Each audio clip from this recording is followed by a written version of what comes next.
Hello again, everybody. Welcome to 4-Star Chicago Sports. This is the Barely There podcast, which means it's Wednesday. And, well, we got a full docket, I guess. We just made some things up, threw them into a show, and decided, hey, let's talk to you guys about it. So, right after this, come back and let's talk about it.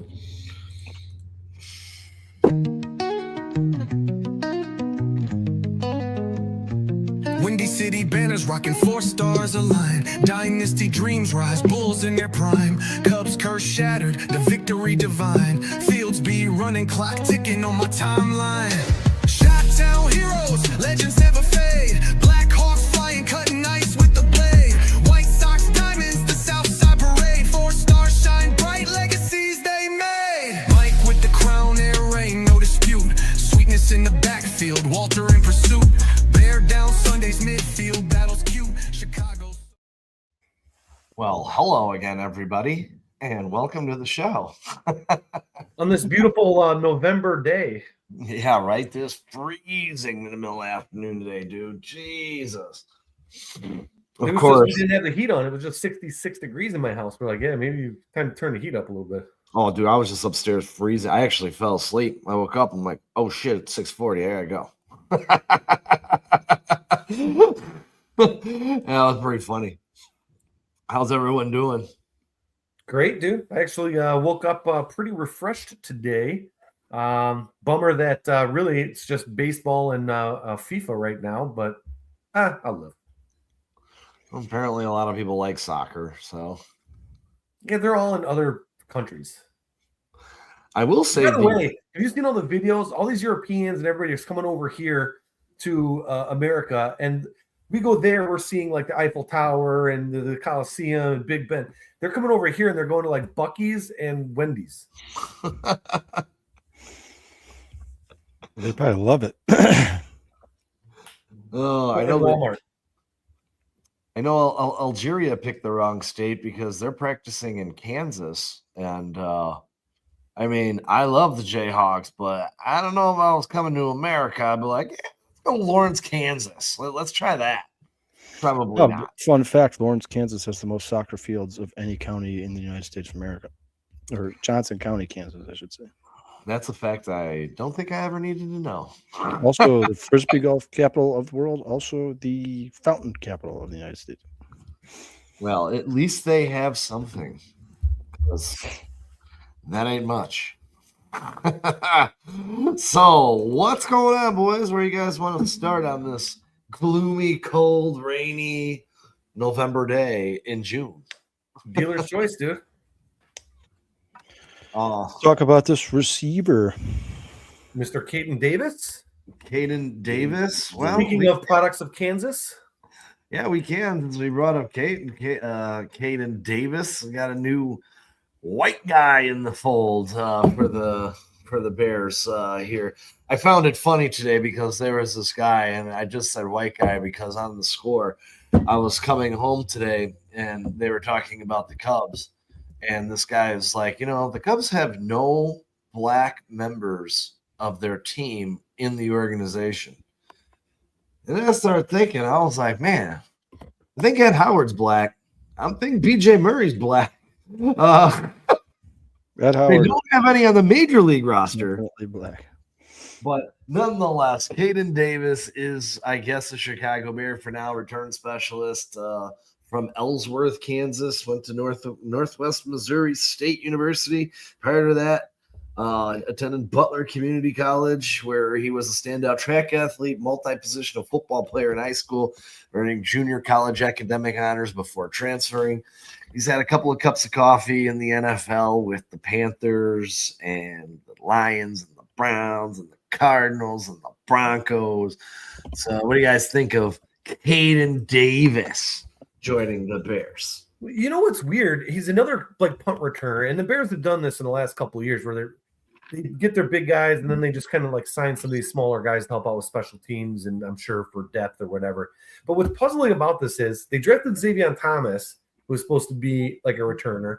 Before that, they picked up Khalif Raymond, right, who's a return specialist, probably the best one on the team, to be perfectly honest with you.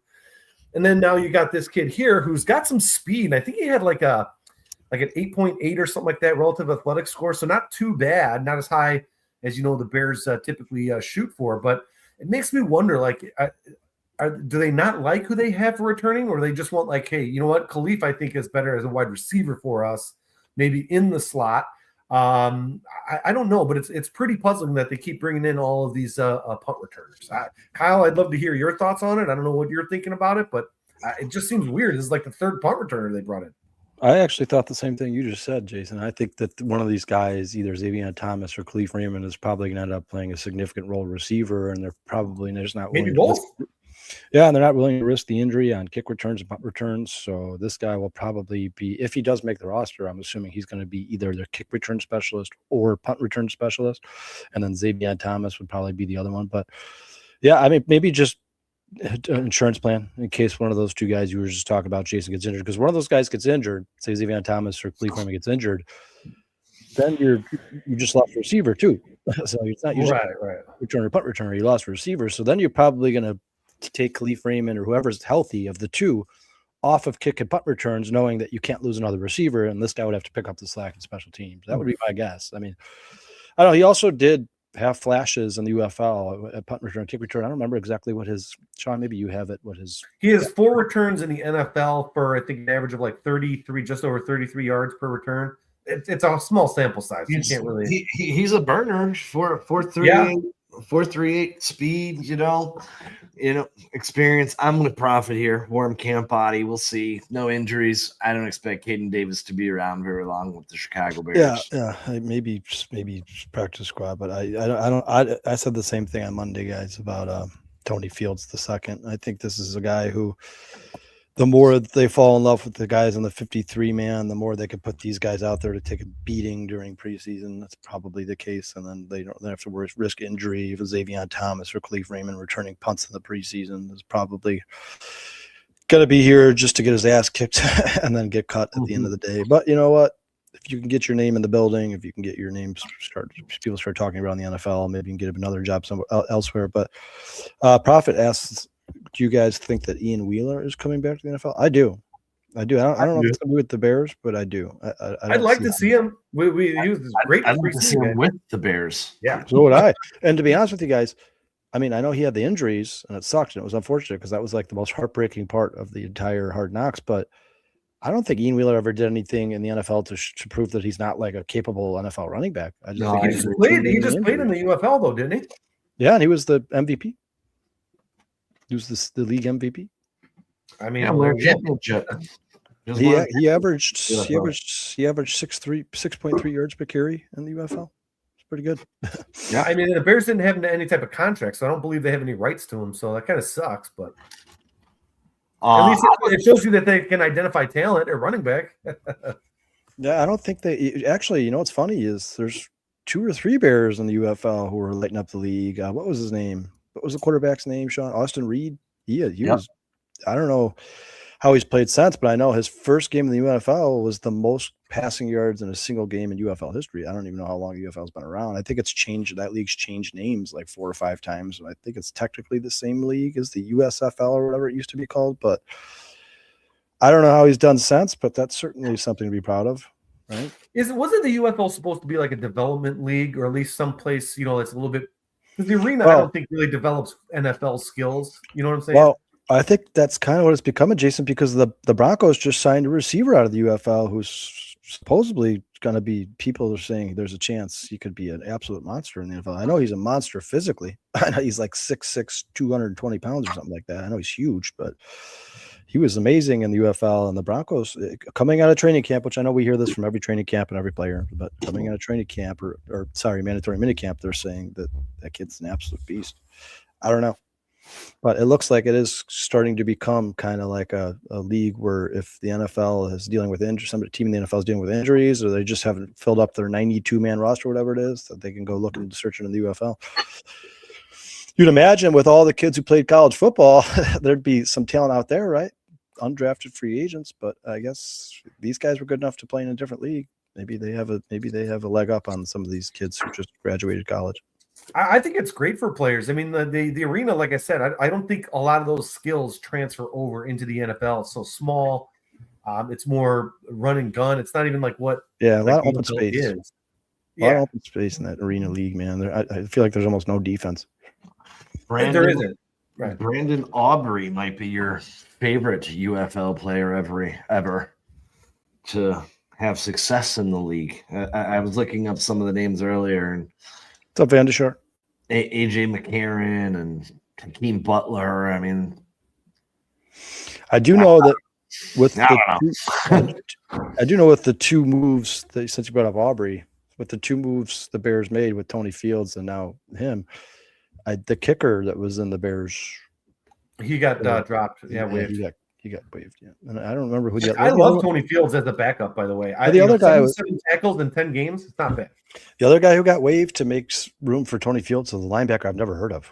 I've never seen his name until today. Oh yeah, I've never heard of that guy. Tony Fields, I believe if my memory serves me correctly, was West Virginia. I want to say. I remember him playing college football. I want to say. I think you're right.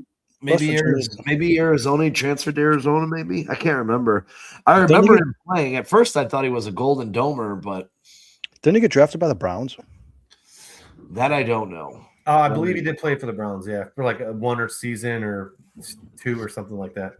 But he's not like gonna. His stats don't like pull you into him because he's like, I think his relative athletic score was terrible. It was like a 4 or a 3 or something like that. Terrible in the combine. But he had some other decent numbers. He's not. I think he was like a 4.6, 4.40 or something like that. Not the biggest linebacker in the world, not the fastest, but there's production there. He's almost maybe a little bit smaller than Jack Sanborn.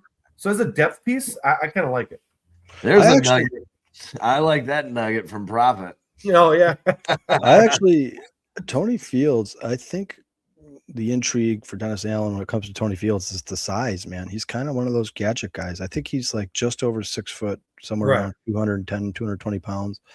So he could probably play multiple positions. I think he probably drop back coverage if need be, probably outside linebacker, maybe even that nickel role if you're playing a run, if you know that you're in a run package. I don't expect either of these guys to make the team, but if one of them do and they end up being like a pleasant surprise and playing well for the Bears, good find by Ryan Poles, I guess. Hey, you never know, man. John A. Walker made it, right?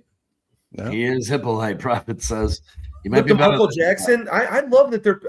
It's weird because I never used to pay attention to these off-season picks that were special teamers, maybe practice squad guys. But now you almost have to pay attention to these guys because you don't know if they're going to get playing time. And it seems like we can identify talent now and develop it. So these guys might be something important. And honestly, it's probably the only reason I'll watch the preseason games. I may not watch them live, but I'm definitely going to watch them because I want to see what these young kids can do. Oh, absolutely, man. I want to see obviously all the Bears draft picks from 2026 draft are going to be heavily involved in the preseason. Yeah. I can't wait to watch it, man. It's one of it's football has arrived. It's one of my favorite times of the year. Preseason football, for sure. Yeah, I don't expect to see much Caleb Williams.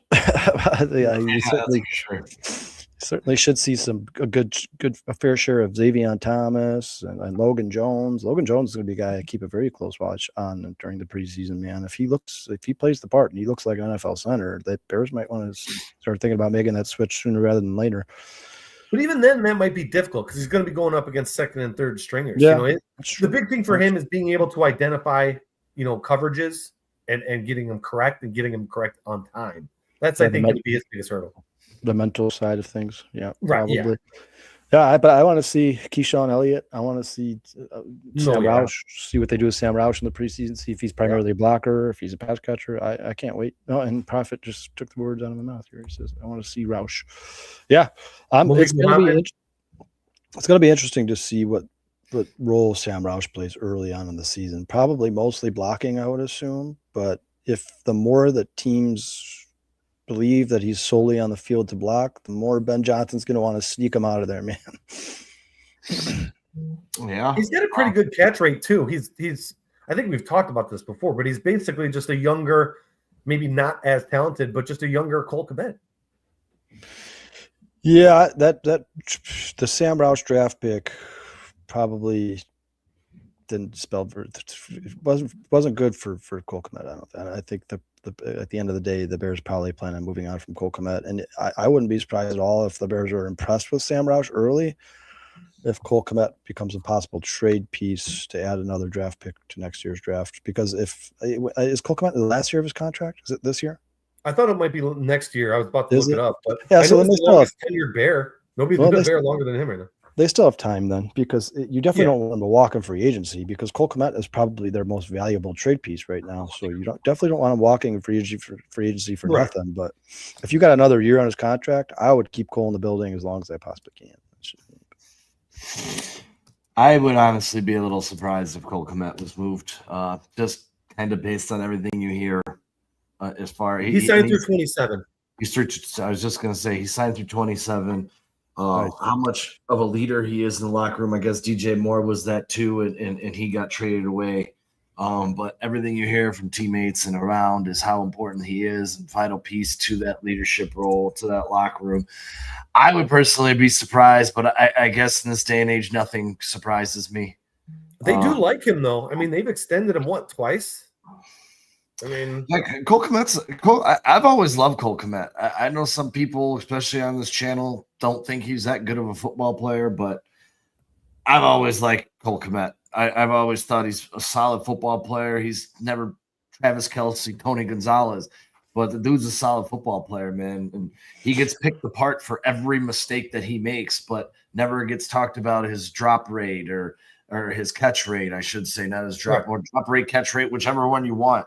And the positive things that he does. Oh, did you see I missed that block? And he gets torn apart for it. It's like he gets shit on in this town more. And I think people appreciate him more once he's I think Cole Kmet is just a good, fundamentally sound football player, man. I like Sean, like you said, he's not a star, but Cole Kmet does a lot of the dirty work that people don't see. And to be honest with you guys, the presser after the season, postseason presser by Ryan Poles and by Ben Johnson, it sounds to me like Ben Johnson almost considers him like the unsung hero of the 2025 season, man. I think Ben Johnson likes him a lot. I think the only reason, like if he signed through 2027, I think he's going to finish this year on the Bears for sure. But next year, like the prophet says, he can get released next year. You would trade him, man. There are a lot of teams who would love to have Cole Kmet in the building. You definitely wouldn't cut him. You get something back for Cole Kmet. And I think whether or not Cole Kmet is traded or extended or all depends on the play of Sam Roush. I think that's ultimately what's going to happen. If they think that Sam Roush is disappointing and he's not the guy they thought he was and he has problems with drops, they'll probably extend I would expect Cole Kmet to stay in the building, especially with a team that plays more 12 and 13 personnel than any team in the NFL. Don't you consider him, though, as like the de facto it's almost like he comes with the team. You know what I mean? He's a leader. He's a veteran. He's the longest tenured Bear on the Bears roster currently. That's what from this place. He's got a great character on him. It seems like the coaches love him. It could be a guy who just finishes his career here. You know what I mean? They literally asked him. I think there was I saw in some short or something like that where they asked him, like, "Hey, man, you like it here? You comfortable here? Because you're going to be here for a while." So, yeah, and like I said, I think Ben Johnson probably went into last year thinking, well, what do I have in Cole Kmet? I'm going to go get a pass catching tight end in Colson Loveland. I don't know what Cole Kmet is. Maybe probably just more of a role player. But I think the more of the little things that Sean just talked about, the more of this little stuff, things he did, he's a willing blocker. That Cole Kmet would have made a lot more money if they didn't draft Colson Loveland and he was solely their pass catching tight end last year, but he didn't let it bother him. He still did exactly what they asked him to do. He's the consummate professional. And on top of that, guys, I don't know if you guys ever pay attention like after the play, but whenever Caleb Williams, at least particularly in his first two seasons, a lot in his rookie year, whenever he did something good, the first person to go congratulate him is always Cole Kmet. Always. He's always the first guy to go up to Caleb Williams. And I'm sure he's saying, "Hey, nice job, kid. You're getting better. You're getting better every day." And it's good to have those guys in the team, man. A pat in the back goes a long way sometimes, especially for guys who are young and they're struggling. And we all know Caleb's rookie season, 5-12, 68 sacks, whatever it was probably not a walk in the park. So to have a guy like Cole Kmet in the building, I think and when it comes to Ryan Poles, he's kind of notorious for bringing guys into the building who may not be like the best players in the NFL, but they're really good locker room guys, player coaches such as Case Keenum, Grady Jarrett. Like he's pretty notorious for bringing guys into the locker room who are just good for the team morale, man. Plus, it's good to have a guy that looks like a defensive end that can catch the ball. Yeah, Cole Kmet, he's been at River Street a couple of times in the East Dundee. He's an absolute huge man. He's a big dude. A big dude. 6'6" and like 240 pounds. Like, dude, he's a man. Well, because he's always standing at the end of the line, you're like, oh, he looks like he looks big. And then you see him in person, you're like, holy shit, he is huge. And I'll say this: I think the evolution, J2K, of the Bears offense, and he says when Loveland went down, the Bears offense stalled. I think there's a small sample size, and I just don't think that the offensive parts were there. You had a broken Odunze, a Luther Burden still growing into his role. I think that if he were, and personally, disagree with me if you want, it's fine. But I think personally, I think these players are going to grow in this offense. And if we were to lose Colston Loveland, I don't think the offense is just going to be stagnant and not produce. That's just my personal opinion. I think it was a situation, it was the time of the game, and it was an unexpected, and he wasn't prepared for it as a young head coach. That's just my personal perspective. I just keep hearing this offense, if Colston Loveland gets hurt, isn't going to run effectively. I don't personally believe that whatsoever. No, I'm more worried if one of our running backs get hurt. Yeah, when Sam Laporta went down, Detroit's offense didn't stall. They still scored a lot of points. Wide receivers were effective, and I think that's what the Bears are becoming. Now, will it run more effectively with Colston Loveland on the field? Of course. But I don't think it stalls and, it's a kaput offense if Colston Loveland goes down. That's just my personal opinion on it.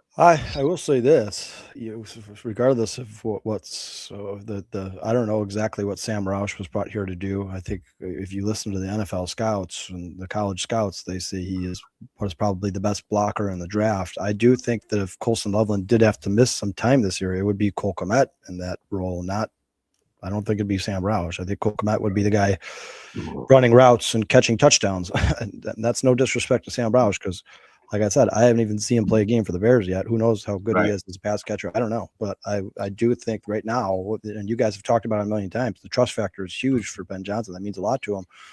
If Colston Loveland got hurt, it's going to be Cole Kmet catching passes for sure. There's no doubt in my mind. But it is nice to have a third tight end here that I think this team probably considers somewhat interchangeable. They can all kind of do different things. You never know which one of them's running pet routes. You never know where they're going. And listen, did I think it was kind of odd that the Bears took a tight end? Yeah, a little bit, but I still wish nothing but the best for Sam Roush. I hope he's one of the best tight ends in football because he's a Chicago Bear. They're all big guys that can block edge rushers too. If I'm Ryan Poles and Ben Johnson, would I have drafted a tight end in this last year's draft, especially that high? Probably not. But now that he's here, I hope he's an absolute stud. Yeah. I agree 100%. And I guess time will tell. I just, and yes, I do agree with you, J2K. Or was that J2K who said it? Or I don't know who said it. Oh, the 12 personnel? That was J2, yeah. Yeah, like the 12 person. Yeah, of course it's going to run better with him. And that's kind of what I was saying. It was the time, the position, the roster wasn't built properly yet.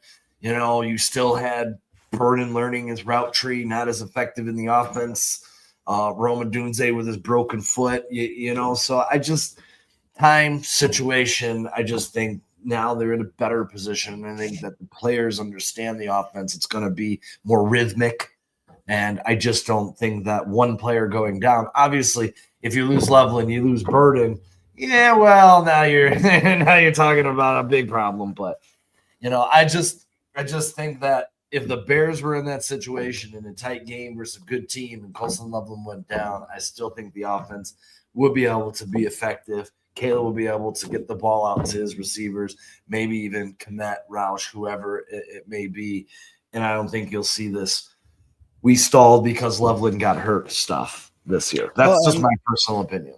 I don't expect him to make the 53, but I think there is a tight end in the building that Ben Johnson likes a lot, and I think he's going to make the practice squad. So if there was an injury, he probably would be the one who was. Do you guys know what is his name? Young is his last name? Yeah, the tight end that everybody's been talking about training camp that Ben Johnson spends a ton of time with. He's always constantly talking to him. I don't know what his name. I'd have to look up his name. Yeah. I know that Ben Johnson likes him a lot, and he's probably going to make the practice squad. But he didn't. I think he's from Iowa. He didn't do much Pass catching in Iowa. I can tell you that. I looked at it. Looked at his stats. He had like 8 catches. Well, dude, maybe that's it. Maybe Ben Johnson is trying to tell us something. Yeah, I like the pass catching tight ends. Obviously, we drafted one, their first pick last year. Said Hayden Large. Yeah, Hayden Large. Yeah. Maybe he's telling us that he likes blocking tight ends more. And maybe that's because it opens up the run game. I don't know. But we also know that he loves the run game. So I'm guessing that's what it is. Like, he just likes big guys that can block really well. Yeah, it was really reassuring that interview with Cole Kmet where he's like, hey, listen, man, very rarely do you see head coaches do the run install, but that's Ben Johnson's baby, man. That run game is his baby, and he's just got to get some running backs. But that's why he wants his wide receiver. At least another one, right? Like, I like one guy, I like DeAndre Swift, but if one of those guys goes down, I don't know how I feel about Brown and Roschon. Maybe Roschon, if Roschon could stay healthy, he maybe will surprise people this year. Might be okay. I like Creighton's comment a little bit ago, and we talked about this a little bit over the last couple of weeks about Xavier Thomas lining up in the backfield and getting some carries. Now, I like him more in a Taysom Hill role, maybe getting 5 carries a game. I don't want to see him carrying Hilton the Rock 15 times a game. I don't know if that would be great, but who did that, guys? Like 10 years ago, they had like all the running backs were like hurt or suspended or something like that, and they put a wide receiver in the backfield and like played like half a season. Well, DJ Moore has taken a lot of carries on the Bears before he did. Yeah, he took a lot of. There was a game where he was like their running back. I think it was a game that DeAndre Swift was hurt, but yeah, I know you're talking about, Jason. There was definitely a guy. I think it was in the Matt Nagy era who ended up playing running back for the Bears, but was not listed as running back on the roster. I don't remember who it was, but I remember something happened along those lines. Montgomery from Green Bay. I knew it. They converted him into like a running back. They had nobody, and then they just put him in. Cordero Patterson's another good one. Kick returner, punt returner, played receiver. He played a lot. He played in the backfield a lot for the Bears too. Oh yeah, that's a good one. Creighton. It's a good one. I loved Cordero Patterson, man. I thought he was like one of the most underrated Bears in his time here. Oh, he was a good Bear for sure.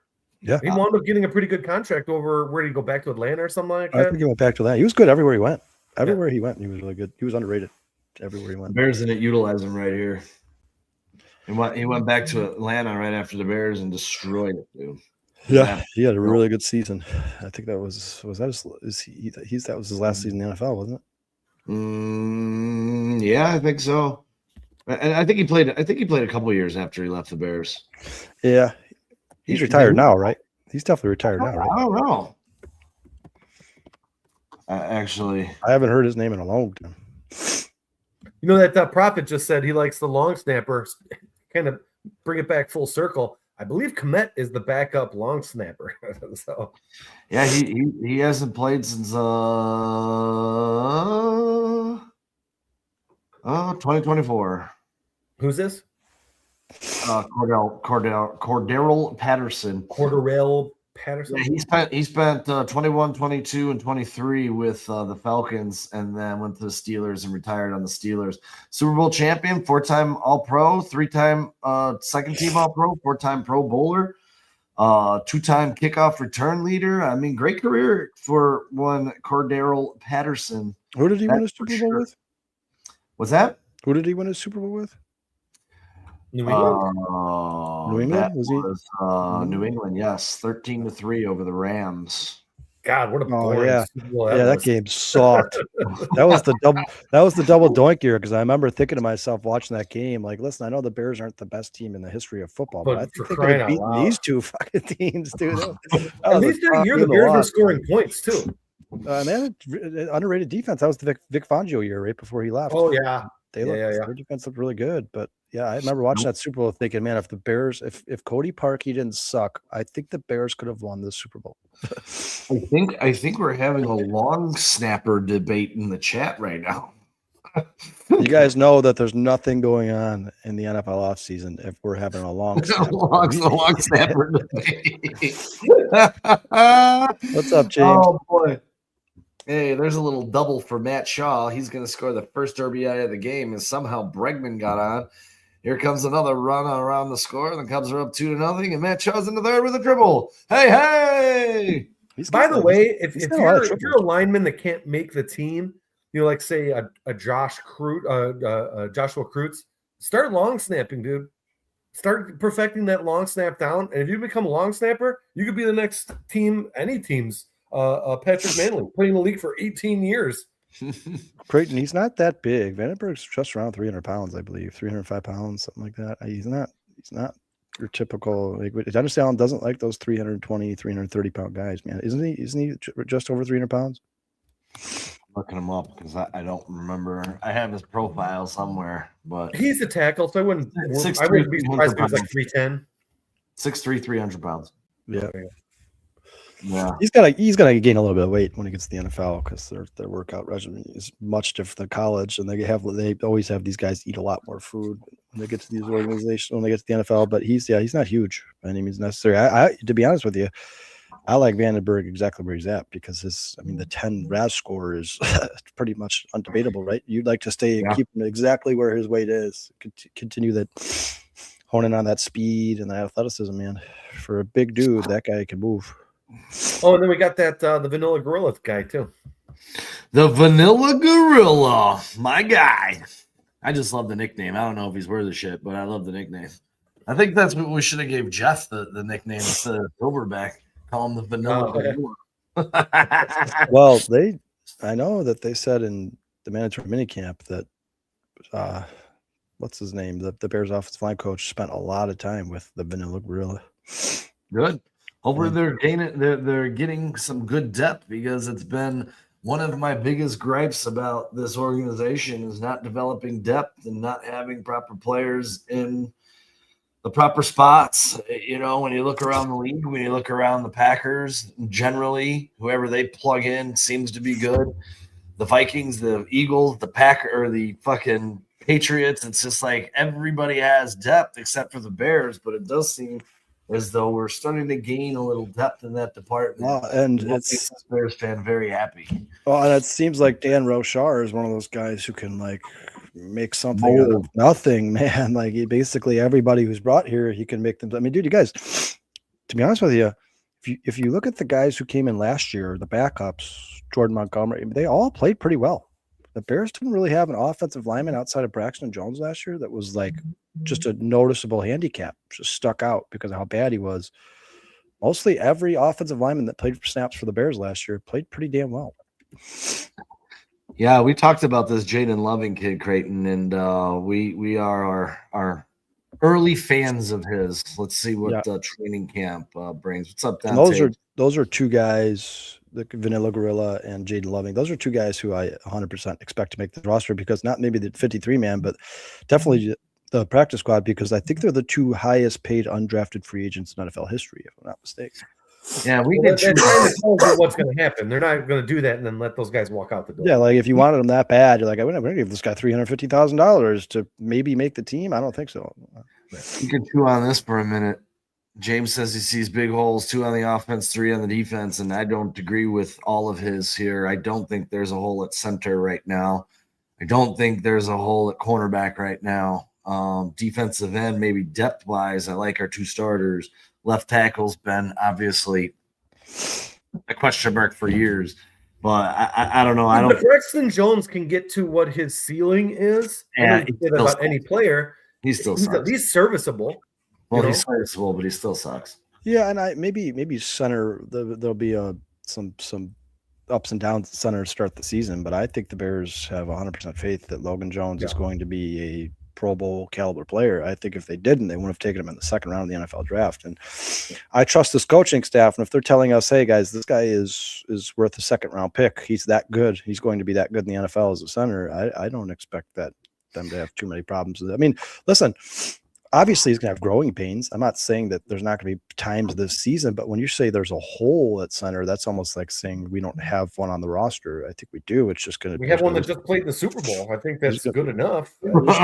And if you look at Bradbury's numbers, he's obviously not. He's in the middle of the pack, but I think the more that Logan Jones gets comfortable, I think the more you're looking at maybe a Drew Dahlman caliber, Pro Bowl caliber type player. I think the Bears believe that. My only concern is health at a lot of these positions. Yeah, when he put cornerback up there, health. Yeah, Kyler Those are your only Gordon, Jalen concerns. 'Cause maybe Johnson, safety and depth, but whatever. But yeah, and Well, the Smith. Bears don't have any safety depth. Yeah, that's a fact. I'm worried injuries at safety, dude. It's going to be a big hole for the Bears. But again, Rome wasn't built in a day. They've added a lot of spots, so hopefully next year that's a focus for them is signing. I think they're banking on Cam Lewis being somewhat of a contributor here, but I don't know. He looked pretty rickety in Buffalo, so Well, and he still we'll hasn't have to played- wait and see on that one. Still hasn't played a snap in the offseason either. That's kind of concerning, but yeah, I understand. I mean, at the end of the day, guys, you like to be the Eagles, where you have basically starter caliber players to back up every single position on the field. But that took the Eagles 6-7 years to build that team. The Bears just aren't there yet. There's definitely the Bears are a good. I think the 53 man is very good. I think it's underrated. But yeah, if you start dealing with injuries, there's going to be positions like you guys just mentioned, safety, where there's going to be a couple positions here and there where if the Bears do sustain some injuries, it's going to be a little rough at times for sure. I'm not disagreeing with you. I think left tackle sucks. I think Braxton. Yeah, that's a huge one. Yeah, I think everything at the left tackle position sucks. And, just again, another year goes by that they didn't address one of the biggest needs on the team. But again, Rome wasn't built in a day. So, hopefully that's a plan for next year, I guess. And maybe you piece it together for 2026 and hope it doesn't become a hindrance for you, Jeez, I don't know if Sullivan's going to make it out of the second inning, man. This guy's getting destroyed. Well, I was actually going to pause, Kyle, and say, did hell freeze over? Because Dansby Swanson just hit a 2-run homer. yeah, Erica just said that in the chat. I was like, wait a minute. Did hell freeze over? What is happening right now? Are pigs flying? I mean, the Cubs have 5 runs before the third inning. Something's good. Something's All happening. right, so hell is freezing over, or look out your window. Pigs may be flying. Yes. Breaking news. But at the same time, Sean, how many home runs is the Cubs pitching staff going to give up? This game ain't over yet. Now, Assad is rolling. Last time I looked down at the second inning, he was at 30 pitches in the second, so we'll have to see. Dante's got a great point there that he doesn't think DA really likes safeties. I mean, obviously you can't hate him because I think he's more just straight up DB heavy. So I think that's a pretty good point. The way he disguises things and the way he positions. Because look, it's pretty simple when you have 2 high safeties. Like what the coverage is, and offenses nowadays can pick that apart. So you disguise it in different ways, and I think part of the way he does that, as Dante just said, is put in a cornerback, but put him in as a safety. He's a cornerback, but you're not really realizing because it's disguised if he's playing that safety role, if he's dropping back.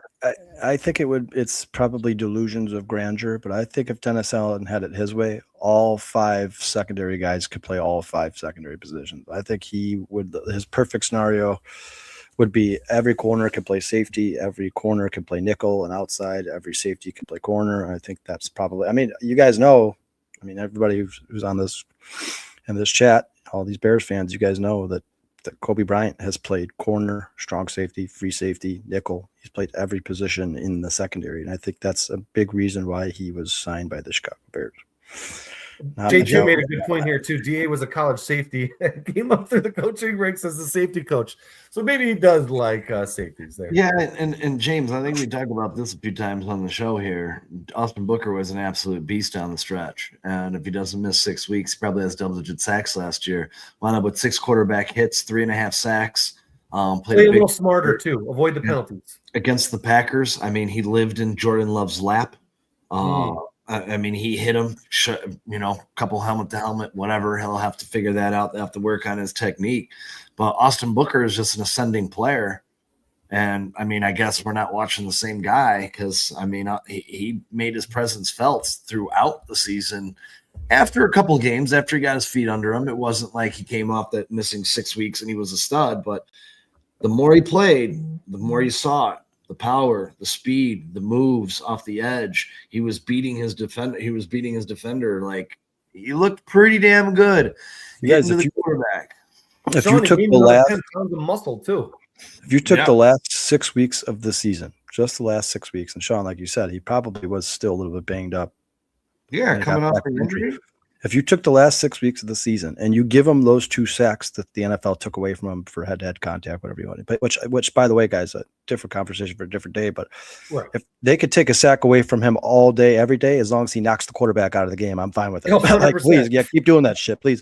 But if you would have had those 2 extra sacks, if you take the last 6 weeks of the season, Austin Booker would have been on pace for a 14-sack season. That is a good season, and he would have led the Bears in pressures. He would have led the Bears in tackles for loss from defensive linemen. He would have led basically every statistical category for defensive linemen on the Bears. I think if Austin Booker gets any better, you're talking about that kind of Trey Hendrickson, Max Crosby type career trajectory. I think he's a guy who may be a late bloomer. Maybe he got drafted. He's only 24. I was going to say, you remember Crosby and Hendrickson took a couple of years to grow into their skin and become dominant NFL players. And Sean, remember they were when they were drafted, they also said that those guys maybe came out a little bit a year early. But yeah, I'll say this, James, and I'm not trying to argue with you. I'm just giving you reasons for hope for optimism because you seem to be really down on Booker. But as a Kansas guy who watches Kansas football, Kansas was very surprised that he left when he left. When he transferred from Minnesota to Kansas, they thought they had him for a couple of years and growing as a defensive end, and he booked for the NFL. They were shocked. So, again, he needs time on task to continue to grow into who he's going to be. But I'm expecting big things out of Booker this year. And Aaron, if he doesn't give me big things, then you know what? Maybe it was a bust. But I'll tell you, he's putting out those videos. He's working on his technique. He's in the gym constantly. This is a guy who hasn't taken the offseason off. He's working to get better. So he's keeping my optimism level like way high because of what I saw down the stretch last year. Like, wow, did we get this guy for 17 games on the field? Maybe 15 this coupled with injury. I think you're going to like the numbers that you see. That's just me personally. And I was wrong. Dude. He's actually 23. Sean, are you looking at our picks flying? Did Alex probably just get a run in an RBI in the same inning? He did. The same inning, dude. Like this guy hasn't had that in the last 10 games, bro. They're like, can Sullivan be on the mound every day? Yeah, please, God. Please. Fuck, I had a chance to go to this game tonight too, man. It sucks. It's cool out there right now. What else do you guys want to get into some of this the NFC North stuff? We talked about it a little bit on Monday, but obviously I'd like to hear what you guys have to say. Vernon brought up like the long-term success as opposed to like because I know a lot of people think the Vikings are going to be good this year, but is it like a flash in the pan, or do you think this is something long term? Like I'll say this: if Kyler Murray is what a lot of people think he is, and we're going to be, and he has a good season, Vikings are in another predicament. How much do you pay Kyler Murray if they win 11 games? What do you give? What does that contract look like? They lost some key players on defense too. I know they tried to replace them, but. I think Kyler Murray is going to have a great year, man. I know I've said this numerous times. I think he's going to be just fine. The weapons that are around him, I mean, he's got top-notch weapons around him in Jefferson and Addison and Hawkinson. And, I mean, I guess if you want to say Aaron Jones, but I'm a big fan of Desmond Claiborne. I hate that he went to Minnesota. This guy's I like Jordan Mason now at this point in his career more than I like Aaron Jones. I'll tell you this right now. If you get Jordan Mason and Desmond Claiborne as a 1-2 punch, Minnesota's got something because that's thunder and lightning. You put Jordan Mason in those short yard situations inside the 5, you got your bruiser. And in between the 20s, man, Desmond Claiborne is this close to breaking it off every time. Go watch his Wake Forest tape, dude. This guy's a turner. He's a burner. He's quick. He's shifty. And I fucking hate that he went to Minnesota. He was one of my sleepers in this draft. And then all of a sudden, Minnesota took him. Like, God damn it. Now we got to deal with this fucking guy. Well, what's really bothers me about when you listen to Packers fans or Lions fans or Vikings fans, they'll always point to the Bears offseason like, oh, man, look at all the departures. You guys lost everybody who had turnovers. So you lost Kevin Byard, you lost Nashawn Wright, you lost Tremaine Edmonds. Those guys had 80% of your turnovers.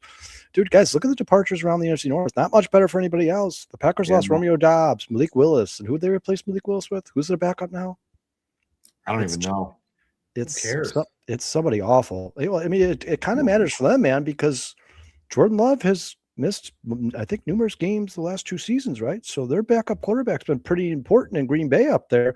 Then you lose Rashawn Gary, you really lose Rasheed Walker, Quay Walker, Elton Jenkins, Dontavian Wicks.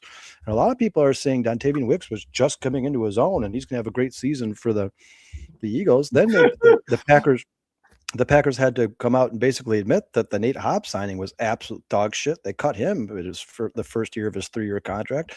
You talk about the Lions' departures. Alex Anzalone has been absolutely great for. I'm so glad that he's not in the Lions anymore. He's been a thorn in the Bears' They side, did man. resign Jack Campbell, though, who is one of the better but they lost linebackers in the league. They lost Amik Robertson. They lost Roy Lopez. They lost DJ Reader. They lost Khalif Raymond, who was by all accounts the best kick returner in the NFL. He certainly had the most yards. They lost Muhammad. Frank Ragnow retired 2 years ago. Then Taylor Decker asked to be released. Dave Montgomery requested a trade. He asked for a trade. Like, I'm not liking if you're a Detroit fan, you certainly can't like any of that shit, right? Like, why are they having a mass exodus? And then you look at the Vikings, guys.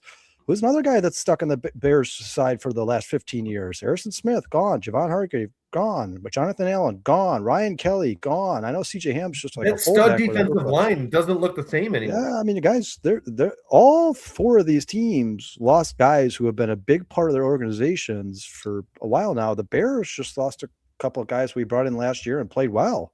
The rest of those teams lost guys who have, I mean, you guys, Harrison Smith was like the poster child for the Minnesota Vikings for the last 15 years. He's gone.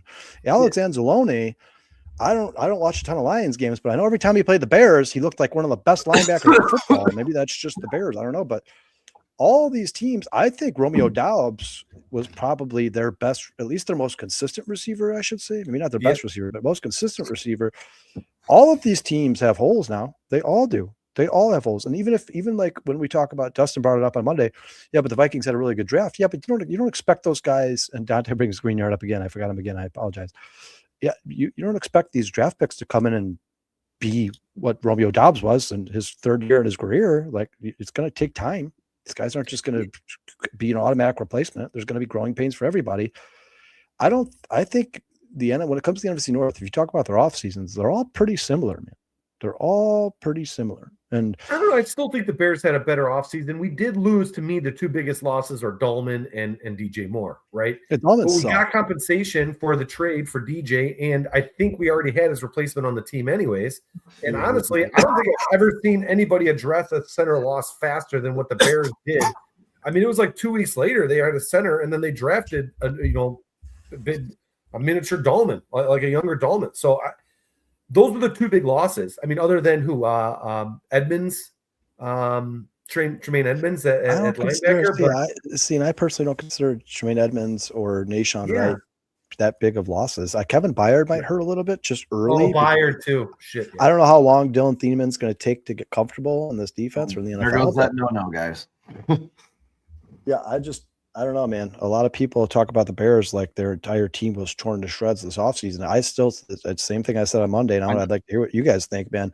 I don't just like the Bears quarterback coach combo the best in the NFC North. I like it by like a million miles. I think Caleb Williams and Ben Johnson are like light years better than Jordan Love, Matt LaFleur, Kyler Murray, Kevin O'Connell, and Dan Campbell and Jared Goff. I mean, you guys, is it just me, or is the Lions window closing pretty quickly? I mean, how much does Jared Goff have left?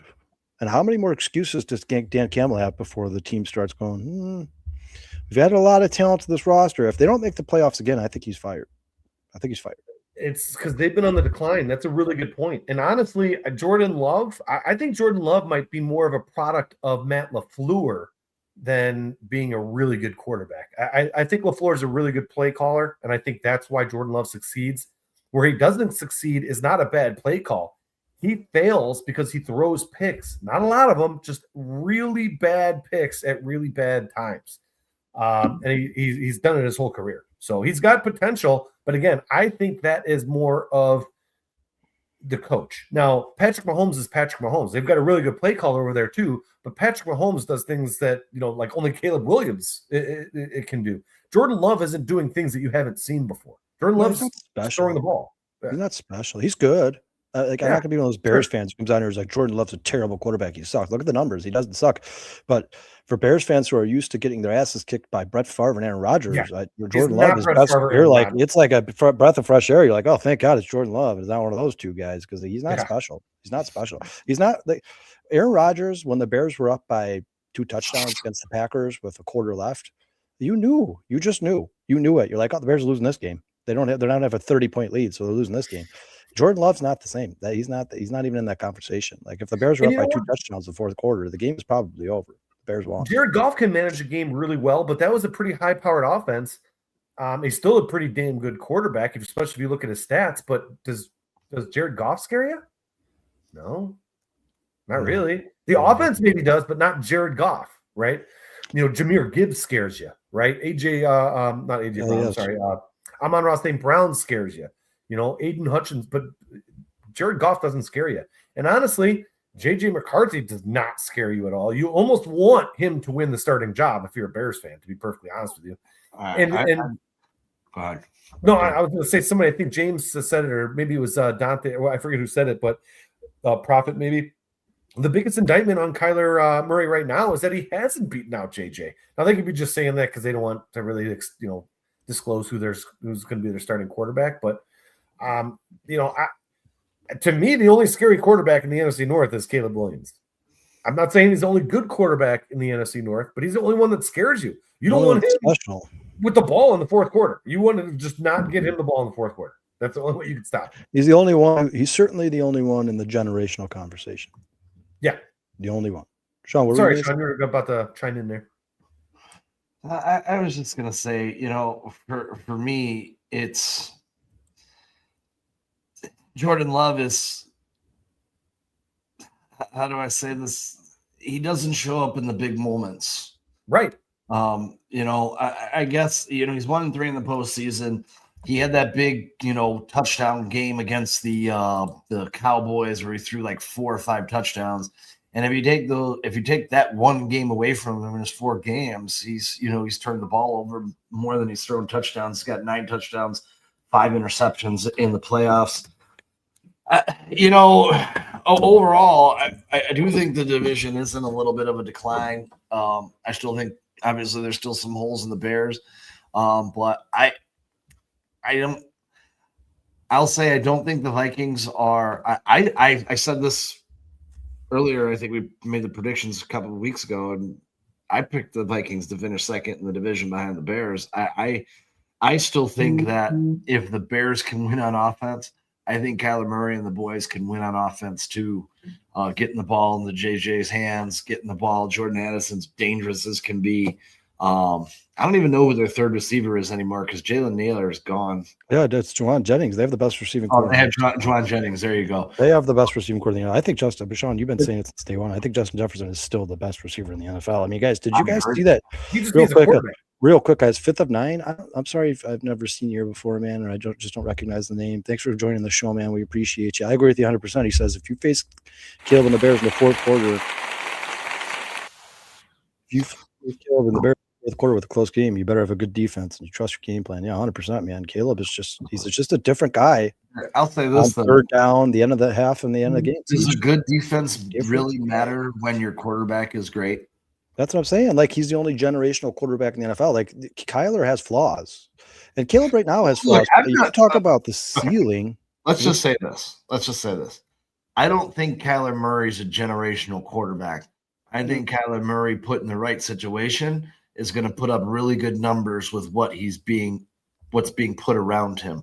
He's got 4 amazing weapons. He's got 3 really good running backs, and he's got a pretty damn good offensive line.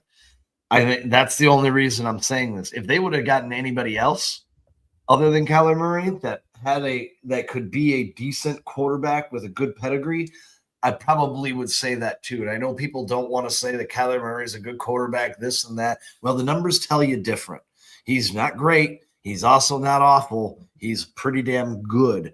The numbers tell you he is. That's all I can say. With Kevin O'Connell, with this offense, with these weapons, I think the Vikings are the second best team. I said this. No one agreed with me as of yet. The Packers, I think, are the worst team in this division. For everything that they've lost, they didn't replace it. Their secondary sucks.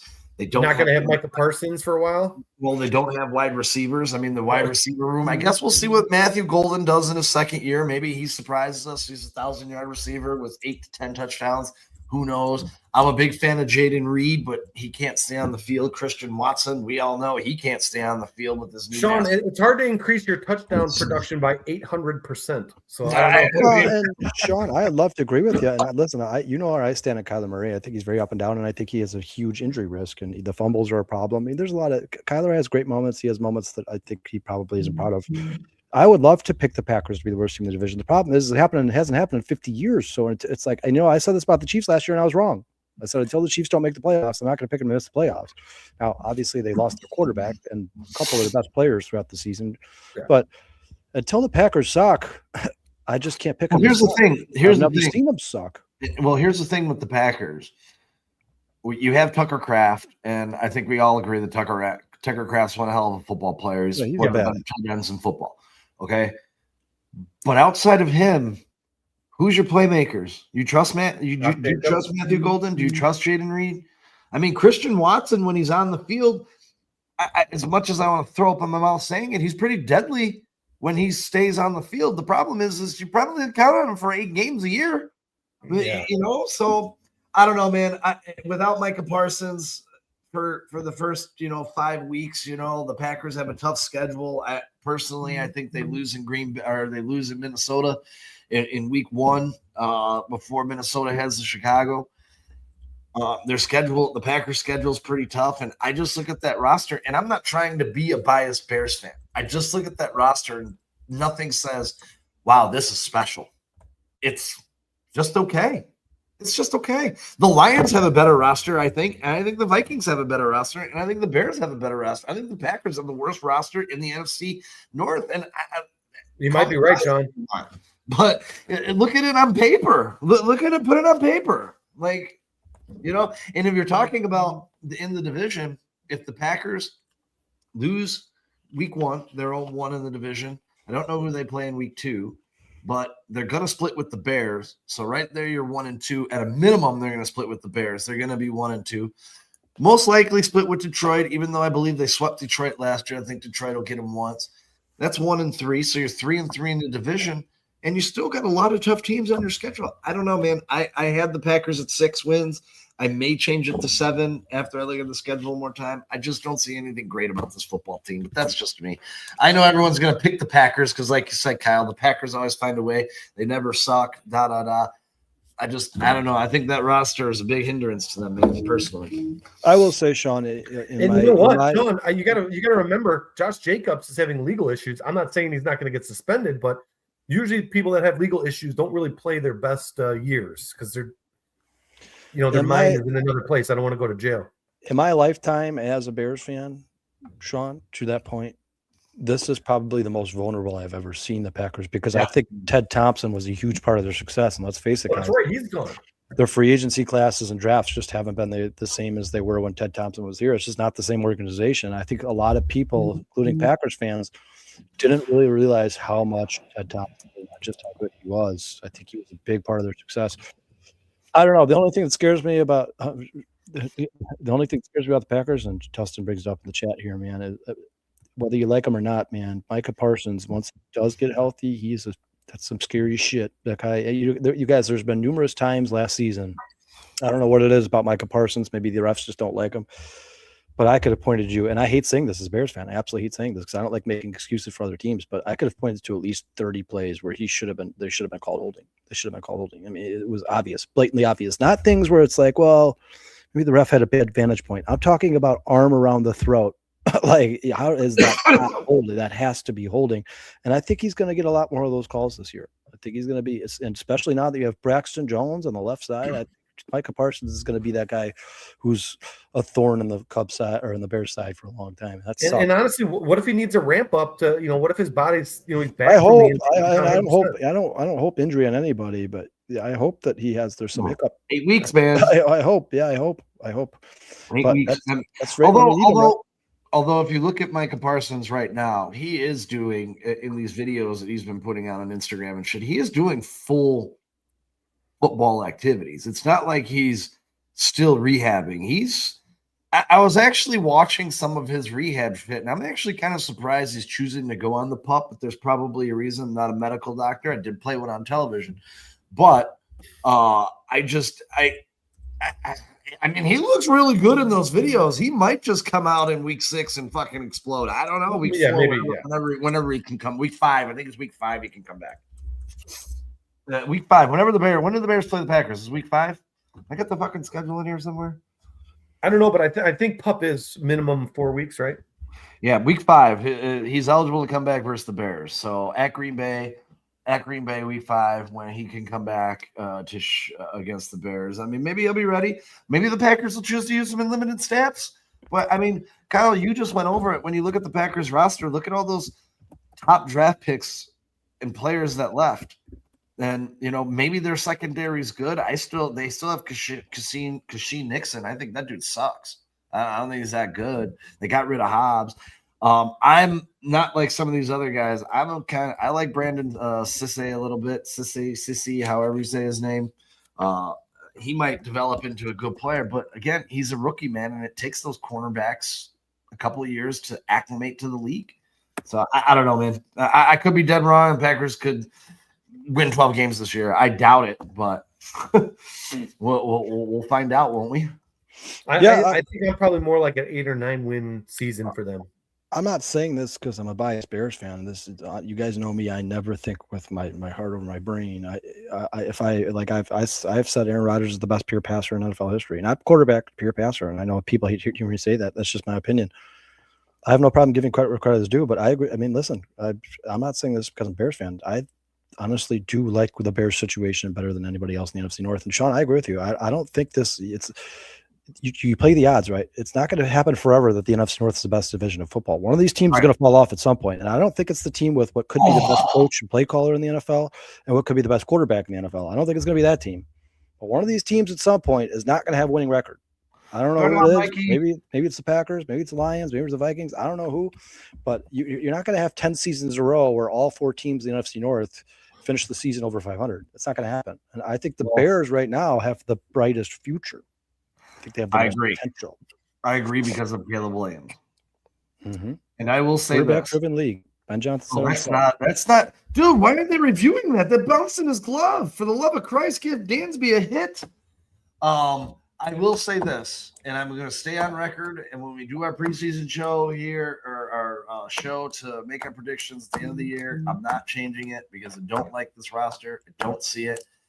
For the first time since 2005, when the Packers are 4-12, I think they finish last in the division. I'm not saying they're going to have 4 wins, but I think they're going to be around 6-7 wins, and it's going to be just enough to finish last in the NFC North. That's my prediction. I'm sticking to it. Write it down. Take a picture because I'm not changing it. So do you have the Bears winning then, Sean, or? Well, I got the Bears winning the division. I got the Bears, Vikings, Lions, Packers, and I haven't done my playoff predictions yet, so I don't know if 3 teams in the NFC North are going to make the playoffs. Do you think 2 will? I think 2 will. I do think 2 will. Then NFC East is a little tricky. The Eagles and the Cowboys, they look pretty good to make the playoffs. NFC West is really tricky. NFC West, you probably have 2 playoff teams there. That's 6 if you get 2 from the North, 2 from the East. I think you're still going to get 3 out of the NFC West, man. Everybody's talking. I'm not talking about you, Sean, but everybody's talking like the Niners have just fallen off the face of the planet. I like the fact that the Niners have injected youth into that roster. And let's face it, guys. If McCaffrey's healthy, they're fine.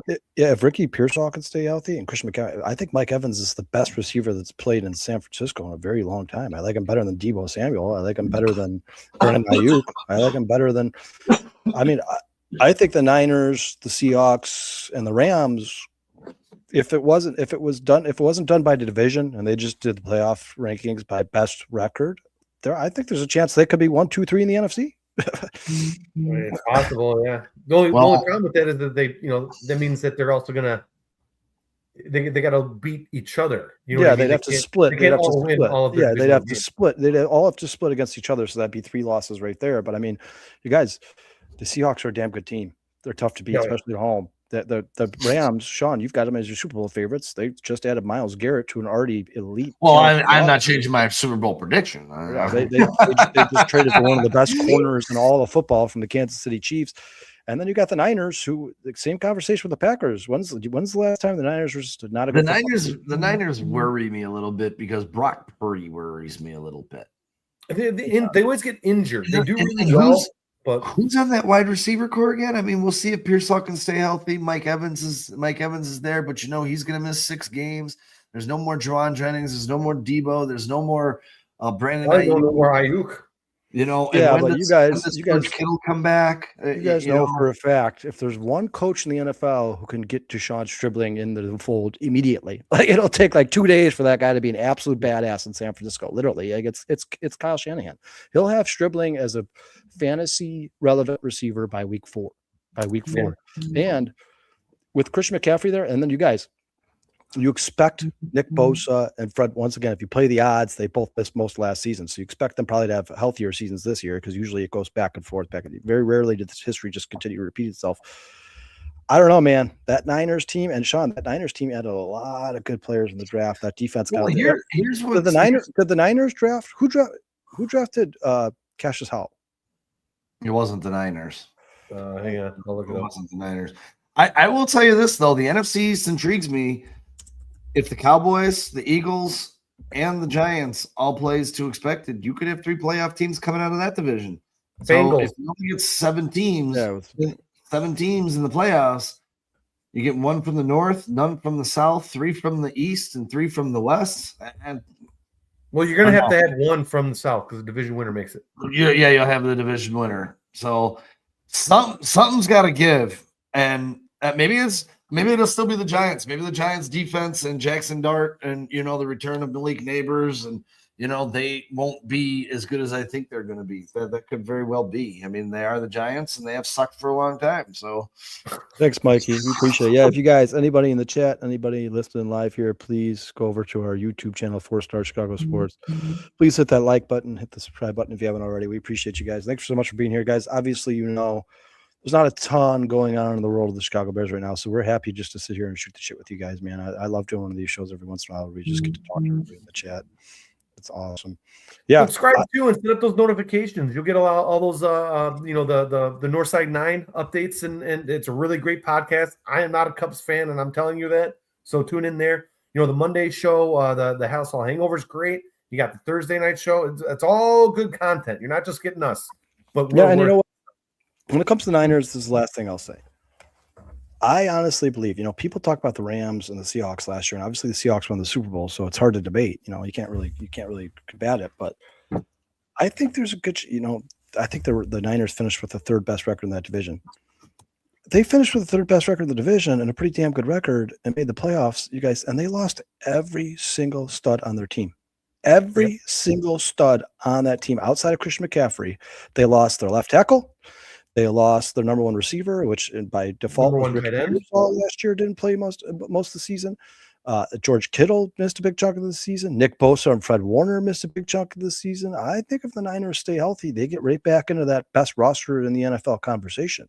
You guys, let me tell you right now, I'm not a Niners fan, but I'm the biggest Fred Warner fan in the world. I could watch that guy play linebacker all day, every day for the rest of my life. He reminds me so much of those old Bears teams, the Brian Urlachers, the Lance Briggs, the Dick Buckuses. If you watch those highlights, the Mike Singletary highlights, Wilbert Marshall, Otis Wilson, Fred Warner fits that mold, man. He's an absolute badass. He's a machine. And if he's on the field, their defense is a much, much, much better unit. And I'm telling you, I know this is a big if because the Niners are never healthy, but at least this season, if they do sustain injuries, if it's not to all their Pro Bowl caliber players, all the future Hall of Famers, if any of those guys can stay healthy, the Nick Bosa's, the Fred Warners, the left tackle, I don't know, I always forget his name. I don't know, I always draw a blank on the left tackle's name in San Francisco. But Trent Williams.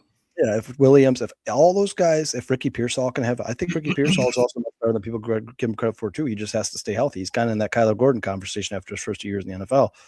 If all those guys can stay healthy, I think the 49ers roster could compete with anybody's. Damn good roster, man. I mean, it could. It's going to be interesting. I think the NFC. I think for years the AFC's been the powerhouse and dominated, and I think that's finally flipped its coin. I think there's some really good NFC teams, and honestly, I think the field across the board is pretty good because the AFC West is pretty solid. You got two good teams in the AFC East. The South is looking better with Jacksonville, and I know no one wants to believe in Indy, but I'll believe what I watched on the field. And when Daniel Jones was healthy in that offense, Fred Taylor was humming. The best team in football. Well, and they have the best defensive football in there. They were looking great. So I'm just gonna say I think that there's a lot of good football teams this year. I really do, and it's going to come down to X's and O's. It's going to come down to coaching.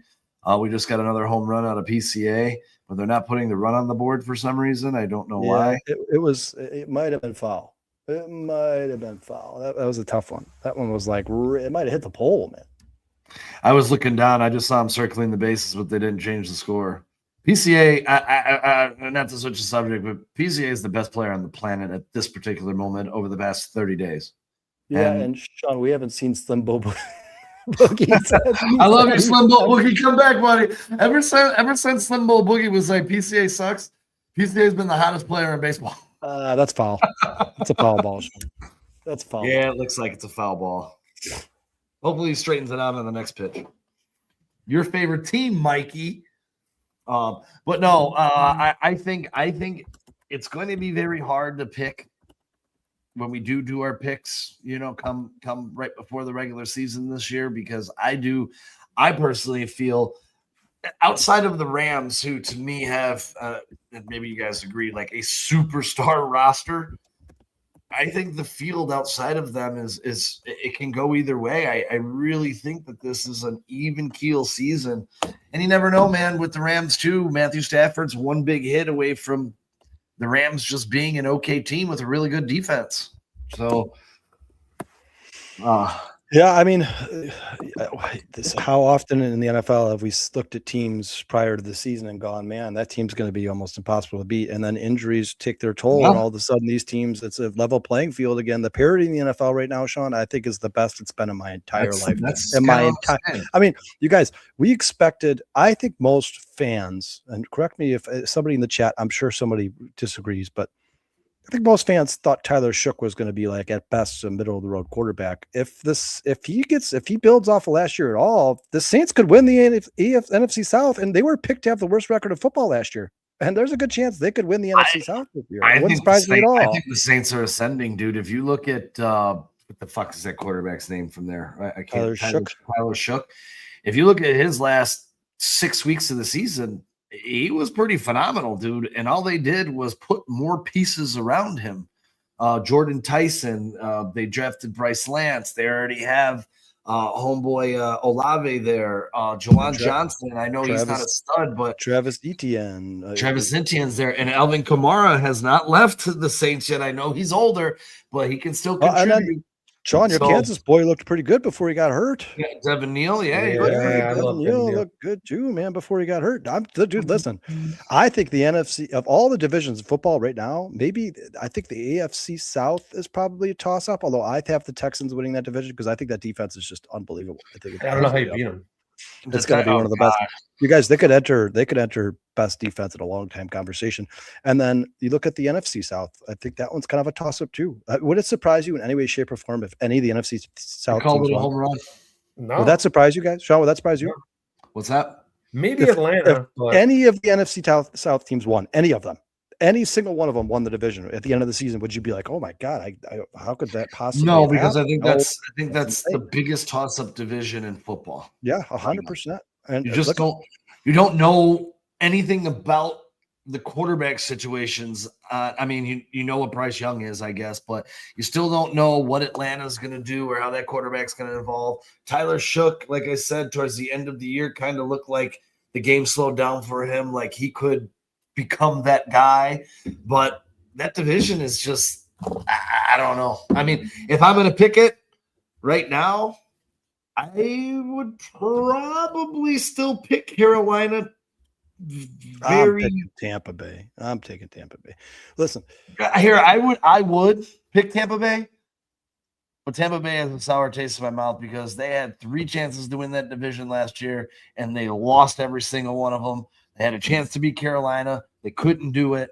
They were decimated with injuries, though, dude. They were. I love Carolina's defense. I think Carolina has the best defense in that division, and I think that could help carry them. And for as much as I hate on Bryce Young did have some shining moments last year where he was a quarterback that could lead a team. Canales might be the best coach in that division. Oh, I don't disagree with that at all, Jason. I don't know, man. Dylan Moore is ascending, but yeah, Canales is. I wanted him to be the Bears coach. Really, I love Tampa Bay's offseason. And dude, Ruben Bain should not have fallen to Tampa Bay Buccaneers. That's insane. I'm sorry, guys. You could say, oh, he's not. This is not like he's not one of those generational pass rushers that should be drafted 1 overall. Fine. If he, at one point he was projected number 1 overall and then he continued to fall. Fine. But 15, Ruben Bain dropping a 15 to the Buccaneers. That is, to me, is insane. I think he's going to be a hell of a pass rusher. I'm personally not the biggest Ruben Bain fan myself, but we'll see what happens. I don't know. I like the Buccaneers a lot. I agree with you guys. I mean, dude, there's been years past, guys, where before the season starts, we're having conversations where there's 6 to 8 teams vying for the first pick in the draft, next season's draft. There's what, 3? Yeah. 3 teams you can see. I mean, I don't know where the Dolphins are. I don't know how Malik Willis is going to play. I don't know enough about it. I haven't seen enough of him. I think he's going to suck. I think they're going to suck. I think they're going to suck too. And then you got the Browns and the Jets. Right? Outside of those 3 teams, what team do you look at in the NFL and just go, man, that team's just going to suck. They're going to be awful. Yeah, Miami, the Jets, and Arizona. Those are the 4 teams. Those are the 4 teams.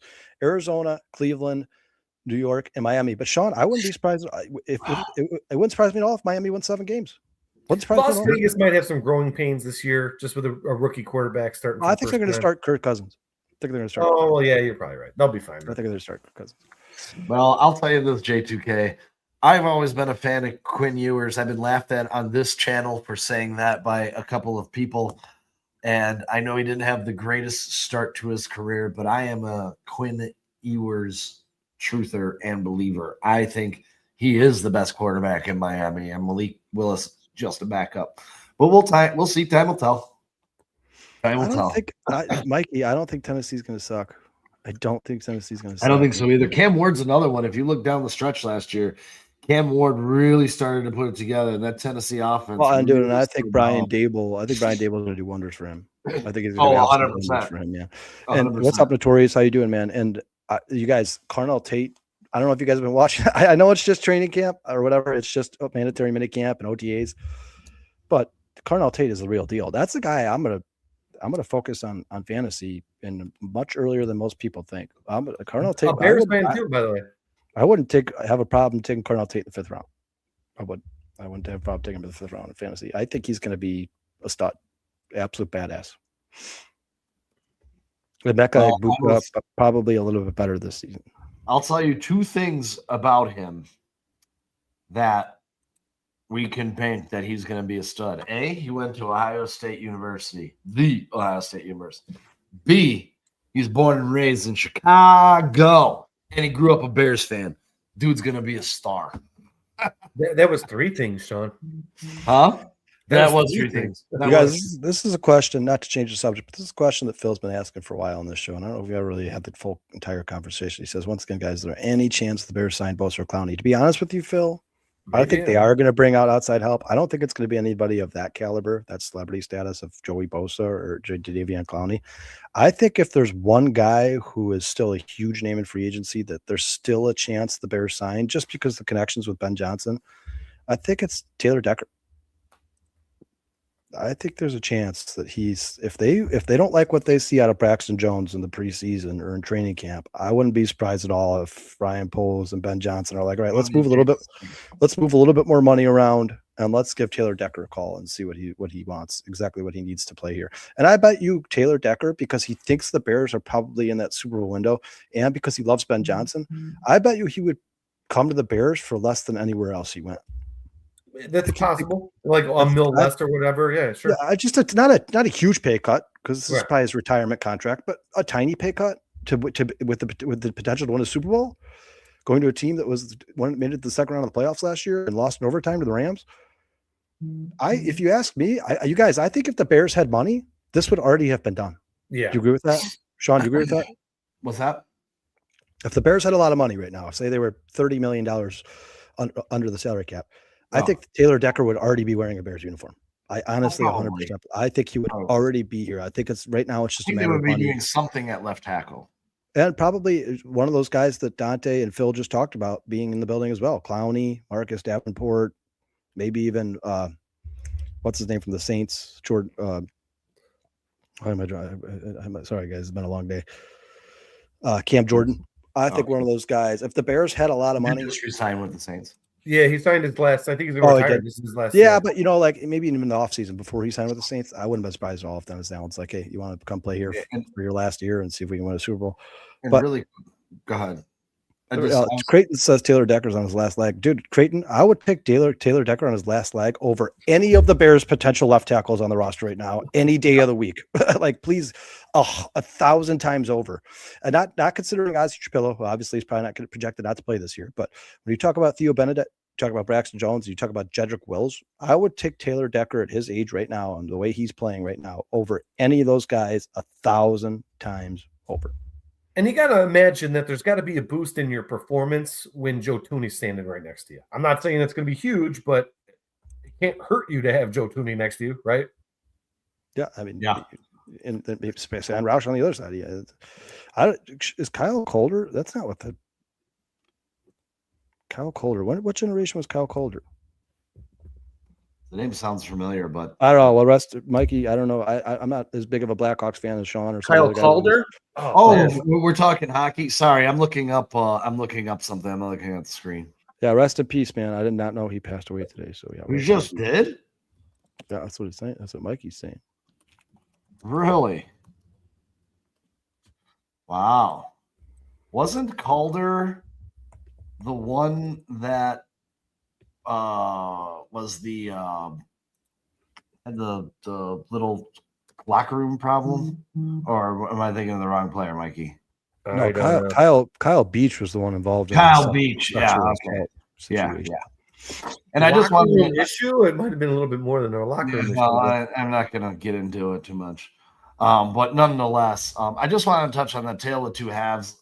Cam Ward, for Cincinnati or for Tennessee's chances next year. The first half, 5 passing touchdowns, weeks 1 through 9, 6 interceptions, passer rating of 72.6, and a league worst negative .206 EPA per drop back and a 57% completion percentage.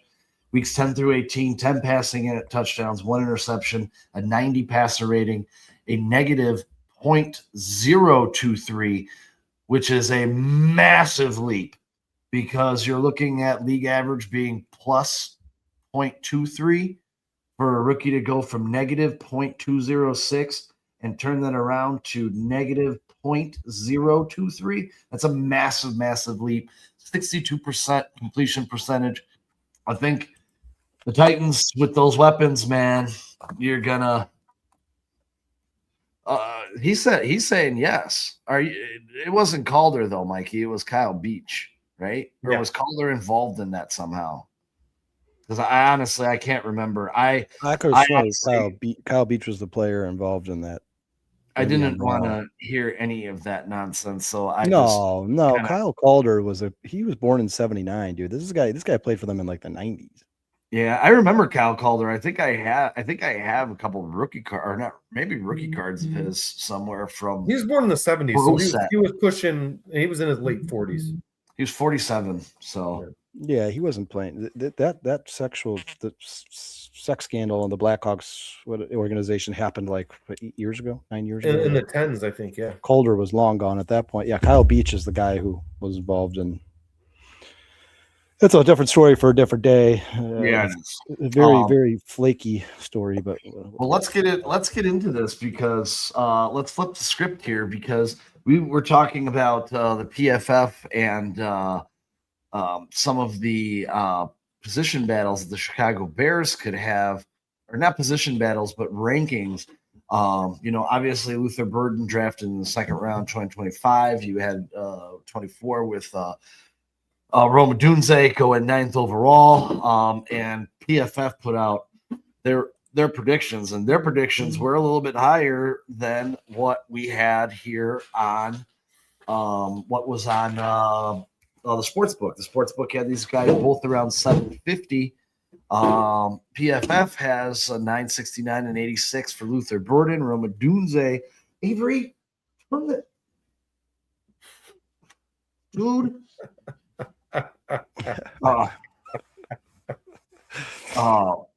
Rome Odunze in this Rome Odunze at 750, 75 for 932. I do think here I like these numbers a lot better than they have in the sports book. And I think that they still both have a chance to be 1,000-yard receivers. This is a lot closer to the conversation we were talking about. Now they're in that 900 conversation. And this is from PFF. This is what PFF had when I looked it up today. Sean, didn't they have them as the number one tandem in the NFL? I did not find that article. I almost paused when I read the article, because I read an article in reference to the PFF article. I think they were ranked number one by PFF.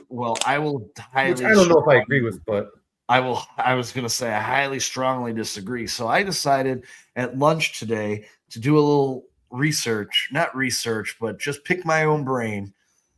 And I want to see if you guys agree with me, because I didn't rank the Bears here, but these, and I omitted Waddle and Sutton, which I almost put them on this list, but I didn't. I know you have number one. I know you have number one, but the star on the side of their helmet. I know that for a fact. I do not. I have them number 2. Who do you have number 1? I'm going to put it up for you right now, and I hope people don't agree with me, because I might call you silly if you do. Jason Higgins, I put as number 1. I put Landon Pickens as number 2. Puka and Devontae as number 3. Jefferson Addison 4.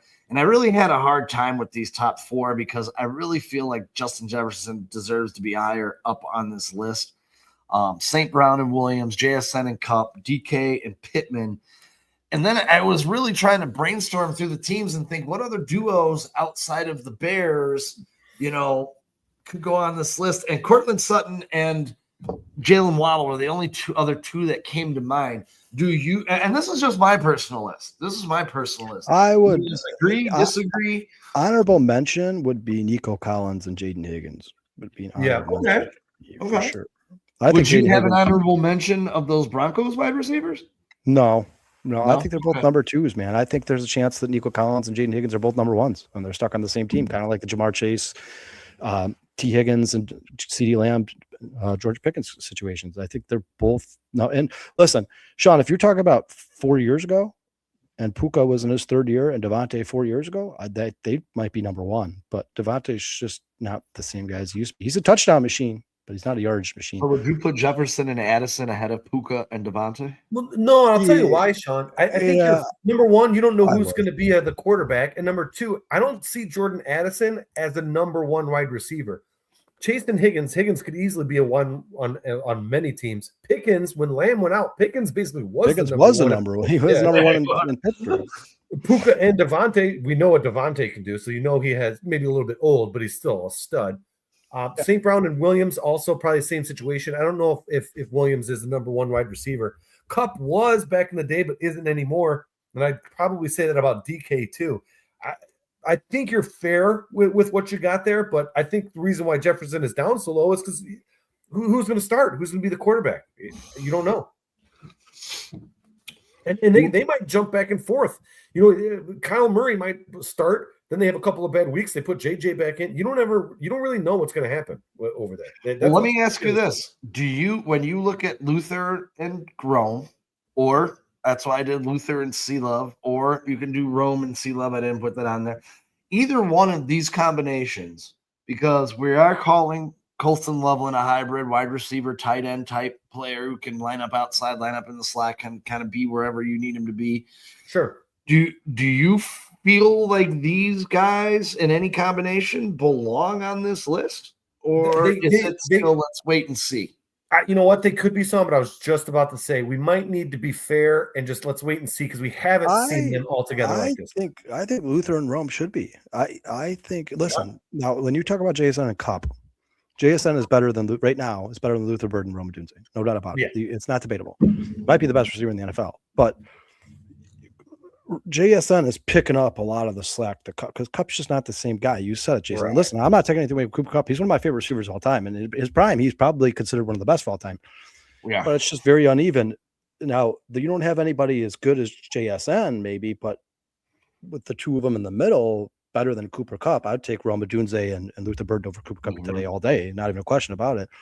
I think they are in that conversation. And if Luther Burden could build off what and listen, there's a lot of guys who could be in this conversation, a lot of teams, Sean, but we just don't know anything like Chris Olave and what was the Jordan Tyson? Isn't that the Jordan Tyson or Bryce Lance? Yeah, but they're just so young. You don't know. You don't know what to expect from these guys. But when you're talking about guys who you've seen potential, like Luther Burden, Rome Odunze is capable of being a good receiver because the first 6 weeks of the season last year, he led the league in touchdowns. I think they do belong in that conversation. Now, listen, if you ask me right now as a Bears fan, as much as I love Luther Bird and Rome Odunze, would you rather have Jamar Chase and T. Higgins? Yes.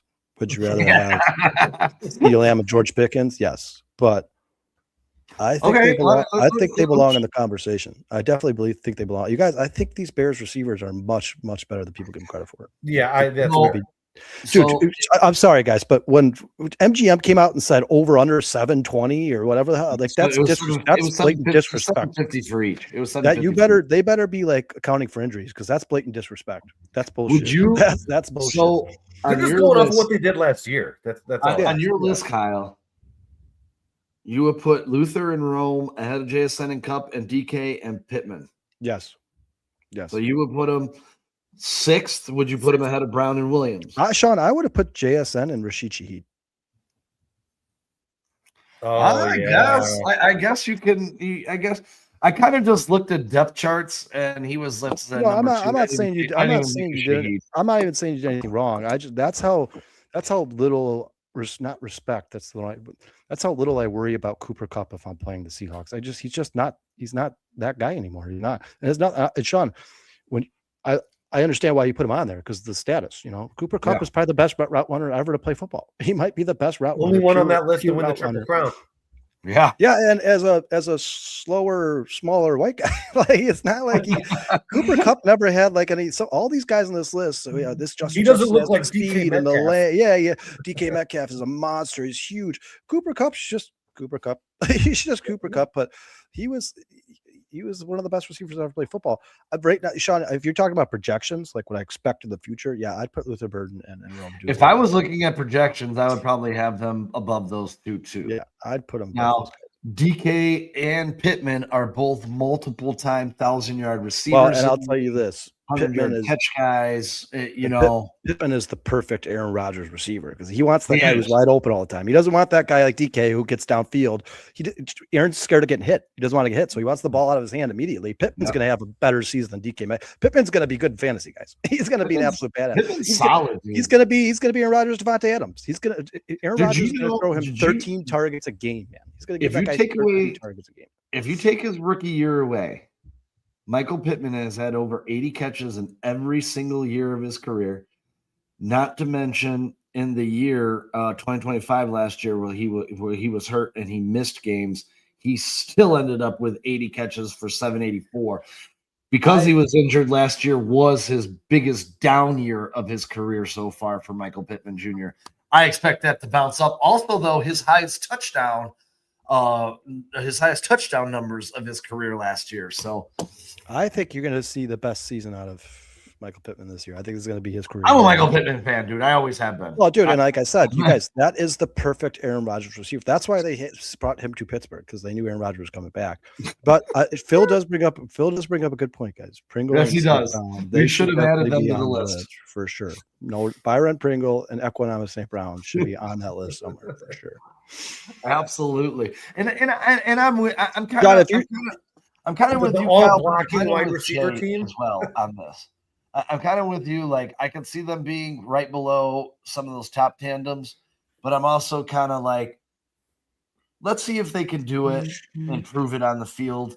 Yeah, Sean, it depends on how close Luther Burden gets to the JSNs and CD Lambs, Right. and that's the huge question mark. Is Luther Burden like a top 10 receiver in the NFL, or is he just really good? Is he going to be in the Rashee Rice conversation or the CD Lamb conversation? The only thing that really worries you about that wide receiver duo on the Bears is that there's so many damn weapons. You don't know how many receptions are. Well, yeah, but Jason, you could say the might. same. Jason, would it surprise you at all if Juwan Jennings has more receiving yards than Jordan Addison? Wouldn't surprise me. I think Juwan Jennings is going to flourish in Minnesota. Oof. I think he's going to be a badass. Jordan Addison is a one-trick pony. I love Jordan. I think Jordan Addison. And then guys, where do you rank Jalen Noel and what's his name that got hurt a couple of years ago? Tank Dell. Like, is Tank Dell their number 2? Is Jaden Higgins their number 2? Who the hell is number 2 in Houston? You know, Nico Collins is number 1. That's not going to change. But who's their number 2? I don't know. If Tank Dell and Nico Collins both were playing the way they played 2 years ago before the Tank Dell injury, and when Nico Collins had that massive season, I would probably move them up the list too. Yeah, that's kind of like, man, I don't know.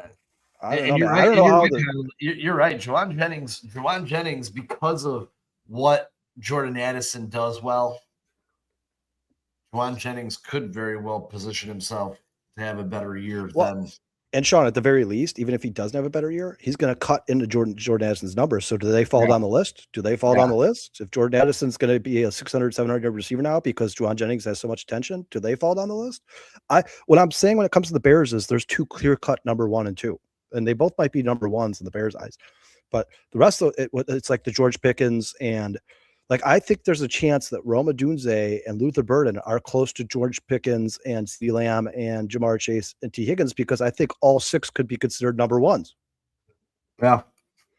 And honestly, I was almost going to put not Juwan Jennings, JSN up a little bit higher, even without the number 2, because he's so immensely talented. He's just a freak. Although I will say, I think the NFL is going to pay a lot closer attention to Jackson Smith and Jigba this year. They're going to start game planning. Not going to be as much open space for Jackson Smith and Jigba. Yeah, I don't know, man. That's like saying they're going to plan for Jamar Chase and he's not going to have a good year. The guy, but Sean, what did he have this year? He just knows how to get open. He had 1,800 yards, right?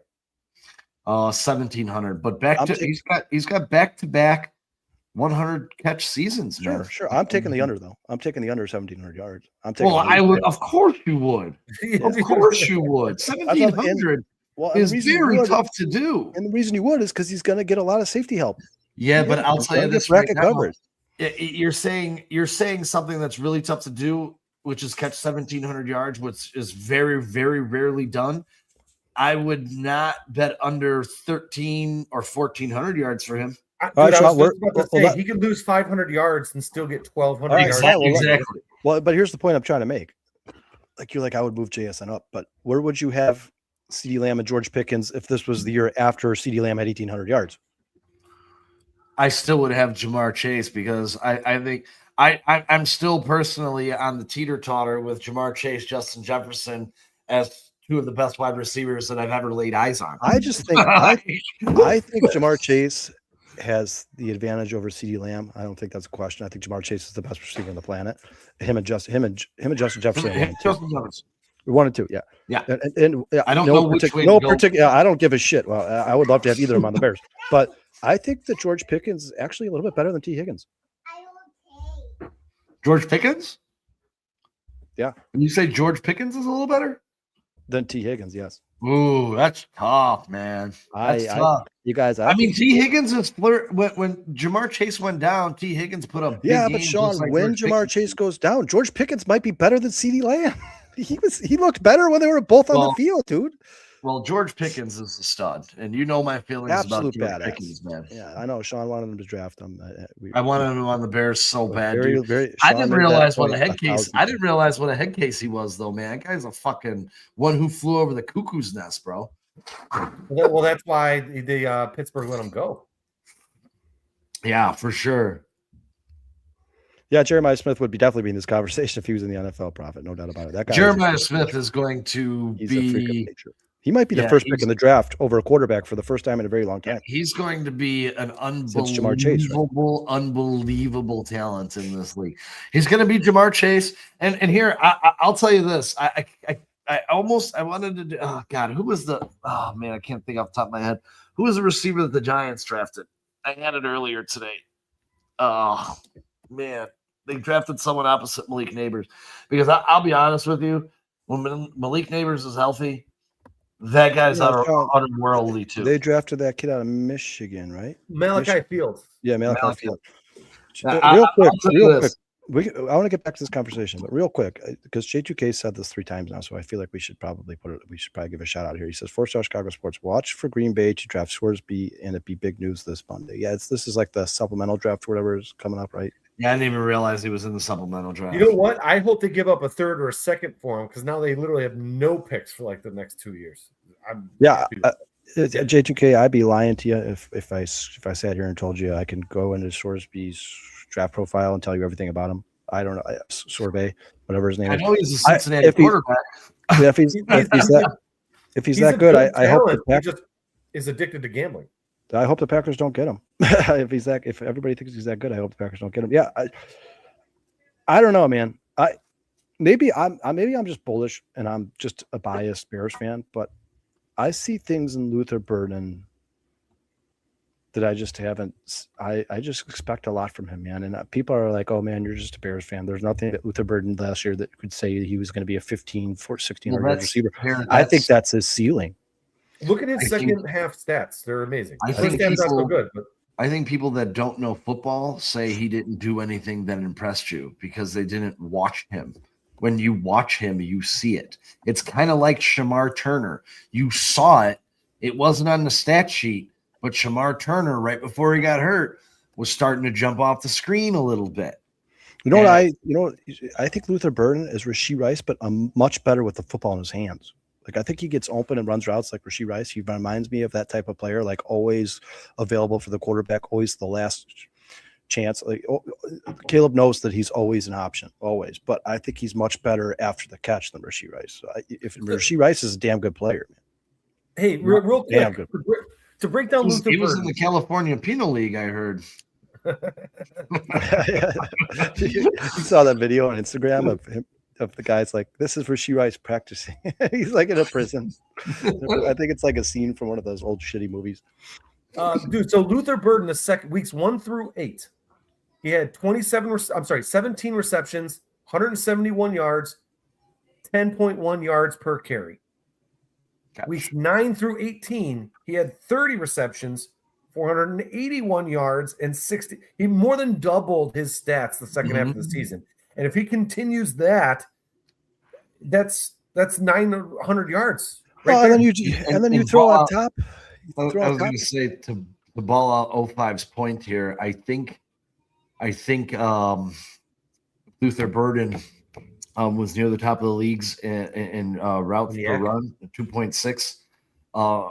He averaged 7.1 yards after the catch. So and Sean, you had a list of, I don't remember what it was. I think it was like average depth per pass to Luther Burden. Like how, but you had some stat up here at one point, and everybody else on the list was like Justin Jefferson, Jamar Chase. He was clear number one. CeeDee Lamb, and then it was Luther Burden. Like it was like those 5. I'm like, man, if and you guys, the fact that the head coach, one of the best offensive play callers in the NFL, is like, hey guys, I would start buying some Luther Burden stock right now if I were you guys. They ain't saying that about anybody else. Like, I think they're going to make a conscious effort to put the ball in his hands, and if they do, I think with his athletic ability, his run after the catch talent, I think you're talking about a 13, 14, 1,500 yard receiver on a team with a lot of mouths to feed, with a lot of talent, a lot of offensive talent, and you're talking about a guy who could reach. Sean, I said already, I expect between 12 and 1,400 yards. I wouldn't surprise me at all if he had 15. I know people in the chat are like, God, you guys are in love with Luther Burden. I'm telling you, man, I've watched football for a long time. The guy just looks different. Just off the numbers, they said he'd have 86.7, so I did it off 87 catches. Just on his yak yards that he averaged last year alone, it's 617 yards. Without the catches, anything. Without the air yards. Just his yak, 617 yards. Luther Burden's in for big things, dude. Big things are going to be popping for number 10 on and you guys, I did my way too early fantasy projections already, way too early, because we don't even know who's going to be on, like, what guys are going to make what roster, so on and so forth. But when I looked at Yahoo's rankings, Luther Burden was like 18. I'm like, holy shit! I did not expect everybody else to fall in love with Luther Burden like Bears fans. Yeah, He's 15th in the league in yards after catch, by the way, and that was only we were playing half the season. He was what? 15th in yards after catch, and that's basically playing 9 games. Sean, that's the list that you made. Profit, thank you, Sean. The list yards of Sean, per, yards it per was route two- run. It was like 2.27. Yeah, it was like Luther Burden, CeeDee Lamb, Justin Jefferson, Jamar Chase. I'm like, dude, if he's in this, if this is the company he's keeping, even for one stat, I don't even give a shit what stat it is. It could have been any stat you brought up. But if he's in that conversation with those guys, he's a freak of nature. He's a freak of nature. He's You know what? special. I think I did see this ball out 05. I think I did see this. There was a list or something about this, and I saw the names on it, and they're all really elite wide receivers in the NFL. And you're right, Phil. He has that chip on his shoulder. I mean, he talked about it at OTAs. You know, they're gonna pay. They're gonna pay. He hasn't forgotten, man. Average yards per average yards of separation per target. He was like number 1. Was he number 1? He's 10th in the league. Okay. He'll be Again, top 5. 9 games of really actual good production. He'll be top 5. He'll be top 5. And you know the thing that sucks? Not keeping him. Huh? Well, Michelle Tootin's on my team too, man. He's looking really good right now. Running backs are a lot more harder to come by than wide receivers. Well, I'm not saying what I'm gonna do yet, but Luther's on the short list of 2. But no, I think I think next year when we make this list, I think you might see a combination of these guys on this list. Probably. Yeah, so these and we're going to have hard data to prove it, right? So it's no more guesswork after that. These are the names in the top 10 for NFL receivers per routes run in 2025. He was like 3rd, wasn't he? Well, it's only showing me the top 5. I think he's 6th. So it's Puka Nacua, Jackson Smith and Jigma, George Pickens, Jamar Chase, Amon-Ra St. Brown, Justin Jefferson, and Luther Burden. I mean, guys, nice to be honest. I mean, guys, that list of receivers right there. I don't care what the stat is. You know that somebody's special when they're on that list. That list is very, very high company. And then they got now this website has a different list completely. I have it on a different website. They have a completely different list now. Yeah, Luther Burden at 40, but I don't think this is right. I don't know. Either way, the fact that he's just in the conversation with some of these guys, and Sean, you talked about it when they did the sports science and measured the first step. He was in the top 5 of that too, I believe. The first step in the NFL. I think he had the quickest first step in football. He was 1 or 2. He was either 1 or 2. But yeah, Prophet, you said it perfectly. The cream of the crop, man. And if Luther Burden can build off that, and he's got Ben Johnson to coach him. Like, is there anybody you'd rather have coaching this guy, a guy who has this potential, than Ben Johnson? I would not be surprised at all if Luther Burden ends up as a wide receiver 2, 3, 4 in fantasy next year. Wouldn't surprise me at all. Well, you know what I have to say to that, Kyle? No, that's staying with me forever. So everybody who passes upon me got to pay. I love it, dude. It's so gangster the way he says it. Oh, that's gonna stay with me forever. Whoever passes up me, don't pay. I love it. And you know what? It's going to, because he has this fucking. Never let it rain. Never let it rain. You're gonna get better. You're gonna get better. You better get better. You better get better. Bears on 3. 1, 2, 3. Well, didn't the Bears technically pass on him in the first round too, though? Yeah, because they drafted a quarterback. No, that was the year before. That was the year before they took Loveland. Well, no, it's probably. I bet you if the Bears had been 27th in the draft instead of 10th, because they knew Luther Burden wasn't going. They probably would have taken him there. Yeah, they're taking Luther Burden at 27. I guarantee it. But it's basically because he went in the second round. He hates every other team. So I love it. Everybody when the Bears called him, they were like, "Hey, we were hoping to God you were going to be here. We knew you weren't going to be picked in the top 10, but thank God you're here. We're taking you." I don't know, man. people keep we've had these conversations before on the show, guys, and people in the chat are like, you guys are really high on Luther Burden. I'm not gonna come off of it until I see this guy suck. Like I just I'm gonna tell you this right now.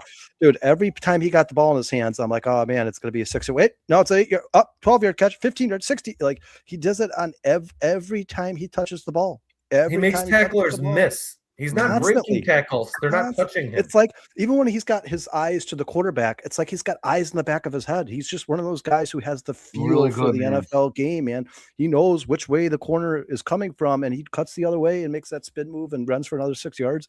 And he's guys, for a guy who's not like the biggest dude in the world, he's certainly not DK Metcalf. He will run over you too. He'll run right over you, man. I love the way Luther Burden plays. I'll tell you this, man. He's quickly becoming one of my favorite Chicago Bears. No doubt. He'll what is it? The Darth Vader choke you too. Yeah, I'll be honest, dude. More badass. Last year when I was with Shane Taub at training camp, dude, I got to meet Luther Burden and shake his hand. He's a big motherfucker, dude. Yeah, no, he's not small. He's not small. I mean, I know I'm not a big dude, but he's a huge monster. And I mean, Montez Sweat towered me, dude. And listen, swallowed my. I want to make it clear to the chat that this conversation doesn't mean that I think Rome Odunze sucks and he's going to have a bad season or anything like that. I just think Luther Burden is special, and Rome Odunze is going to be kind of like you said earlier, Sean, the last couple of weeks. Rome Odunze reminds me of kind of that Michael Pittman guy. Like he's a good football player. He's fundamentally sound. He gets open. He knows how to run routes. But after he gets the ball in his hand, I think that's pretty much where it ends for Rome Odunze. He doesn't strike me as a guy who's going to run over people. And I think they both need to be good for this Bears offense to be where it was, to be better than it was last year, because you're missing DJ Moore. So they both have to have huge seasons for the Bears. But yeah, if one of them, if you ask me right now, hey, one of them's going to miss 6 games next year due to injury, which one would you choose? I would hope it's Rome Odunze. I think Luther is guys, one of the best players on this team. We got anything else to add? Because I'm going to put a bow on this thing after we touch on this new dealing in with the stadium, which I don't really care if we don't talk about it, dude. Because I don't really want to be honest. The only reason I even put it in the description of the show, guys, is because I typed in Bears news and the first 10 articles that popped up was JB Pritzker passes $53 million budget for state of Illinois. JB Pritzker passes $53 million. JB Pritzker. Yeah, he did. But it's just a regular budget. It's got nothing to do with the deal. It literally made zero difference on the Bears. But when he did do it though, the budget, otherwise the government can't operate. You're right, Jason. But after he left the court, whatever it is, where he signed the deal, right? He did his little walking out of the building interview. He did say this, and it's good news for the Chicago Bears. It's good news for the state of Illinois. He also is steadfast in calling the special legislative session. He did comment again the other day. I do think that I've always been here. These idiots like Ben Devine who are banking their career on the Bears moving to Indiana. That guy's such a stooge. When they don't, I'm going to destroy everybody because, guys, they're not moving anywhere. They're not going anywhere. No, they're going to go to Arlington Heights. Yes. That's it. Even Timmy the other day, dude, you're going to have to give me that money back for that bet. No. Tim said Chicago. Yeah, but the bet was Arlington Heights or Chicago. So technically, he paid me. I have to pay him back. No, and I don't think Chicago's. It's a wash. I don't think Chicago's out of it either. I really don't. All this talk, I don't. I would agree with you, Sean, because once I heard that it's no longer Soldier Field is no longer a national like landmark, yeah, they can tear that whole thing down. Dude, they were even talking about building a stadium in the South Lot, which would suck for us. I think because they would build it in the South Lot while they're tearing down the other one, and I wouldn't still put past the Michael Reese Hospital site. I just wouldn't. I'm not putting anything out of Chicago, period. And all these guys who are banking their journalism careers and the Bears are moving. It's a done deal to Indiana. Ben Devine. Guess what? You're going to look like a fool when the Bears stay in Chicago. It's too bad the Bears weren't doing this 10 years ago because they could have, where the Tribune was, where they're putting that casino, the Bears could have put the stadium there. You're right. That's plenty of land, but I don't think the Bears are moving. I'm going to stay there and I'm going to die on this hill. Dying on this fucking hill. I think it's going to be a publicly. I said this 2 weeks ago. I think it's going to be a publicly owned stadium in Arlington Heights, and the Bears are going to own 96.9% of it. So that's the only way they're going to avoid paying those taxes that they don't want to pay. Yeah, and they're still going to take all of the profit from the concessions and everything, parking and everything else. They're just going to have to pay the city back in some way, shape, or form. But I still think it's going to be Arlington Heights. Yeah, and there was something out in this $56 million or $1 billion state budget. It didn't have direct public funding, but it does help the Bears. And I didn't really dive into it because I'm really trying not to read it. But I did hear that whatever this bill is that he passed, this $56 billion, is going to helps the Bears here. It's infrastructure. They would infrastructure something like that. Yeah, they wouldn't pay the full $700 million for infrastructure, but now that they've passed this bill, he said basically out of his own mouth, we are willing to help. We are willing to whatever we have to do to, because you guys know JB Pritzker doesn't want to be the guy that lost the Bears. You know that for a fact. He doesn't even give a shit about the Bears. He gives a shit about JB Pritzker, and either way, it's not good for him. So neither does Brandon Johnson. He leaves the games. Neither of them want to lose the Bears because they will always be remembered as the people who lost the Bears. So they're at some point they're not going to meet the Bears all the way. They're not going to meet them all the way. They're not going to give them everything they want because they want to win. They want to be like, I won. Us and the Bears were in this fight, this debate, this whatever, this deal, and I won the deal. But at the end of the day, if it means throwing them $450 million for the whatever you call anything for whatever they need, infrastructure, whatever it may be, instead of the full $750-800 million that the Bears are asking for, then that's what they're going to do. That's what they're going to do. Infrastructure is not really a cost. It's more of an investment. You know, if you upgrade a the whole thing is an investment. The entire thing is an investment. Listen, and it may be a long drawn out investment where you're going to have to eat it for the 4 years that they're building the stadium. But at the end of the day, guys, it's not just Arlington Heights that's going to make money off the Chicago Bears. It's the state of Illinois, and they know that. They absolutely know that. And that's why Indiana wants them so bad. They don't give a shit where they go. Look at Indiana. They're like, you guys want Gary? Take Gary. You want Hammond? Take wherever you want. As long as you put them here and the state of Indiana makes money, we're fine with it. But from what I have heard also, guys, is the girl, Irsay's daughter, the now owner of the Colts, she does not want the Bears in Indiana. And apparently she has had meetings with Roger Goodell about this. Kyle, you know who else doesn't want the Bears in Indiana? The NFL. Yeah. Mike Florio was on the Score and said this is not popular with the NFL. The NFL doesn't want it, and all the NFL needs is 9 no's, and the Bears can't move to Indiana. So all these people that are saying this is a done deal, Bears are going to Indiana, you still need NFL approval. And the NFL it has to be approved by the NFL. They absolutely has to be approved by the NFL. I love that people have this conversation and they act like the NFL doesn't have to approve this. You guys, the NFL is absolutely the last. They have to approve every. They are the last people to go, okay, fine, here you go, sign off. That's why Roger Goodell was at Arlington Heights. That's why Roger Goodell was at Hammond. That's why he was at those locations, because the NFL was 100% involved in all of this. And if Irsay has some relationship with Roger Goodell and she's like, I don't want another team in Indiana, then he's going to be like, okay, done. It's not happening. Yep. They'll stay at Soldier Field. I don't give a shit. Bears are moving to Beloit, Wisconsin. Every day it becomes clear to people who don't sit on their brain, the Bears aren't going anywhere. I've said it since day one, and I'm not going to change it until I see shovels in the ground in Indiana. I will die on this hill. $400 million to then just sell it for $450 million. That's not what their business is. Well, and you guys know McCaskey, regardless of the financial situation, he wants to be the Illinois Bears. McCaskey doesn't want to go anywhere. The pride and joy of Illinois. That's what he wants. That's exactly a lot harder when you're in Indiana. Yeah, to me, it's a no-brainer. I think it makes all the sense in the world just to go to Arlington Heights and be done with it. Just work out a deal between the state of Illinois and Arlington Heights and the Chicago Bears. Get moving on it, and let's get this thing built, because I think when they do build this stadium, and I think it's going to be in Arlington Heights, I think it's going to be gorgeous. And I think it's going to be the first time as a Bears fan, and you have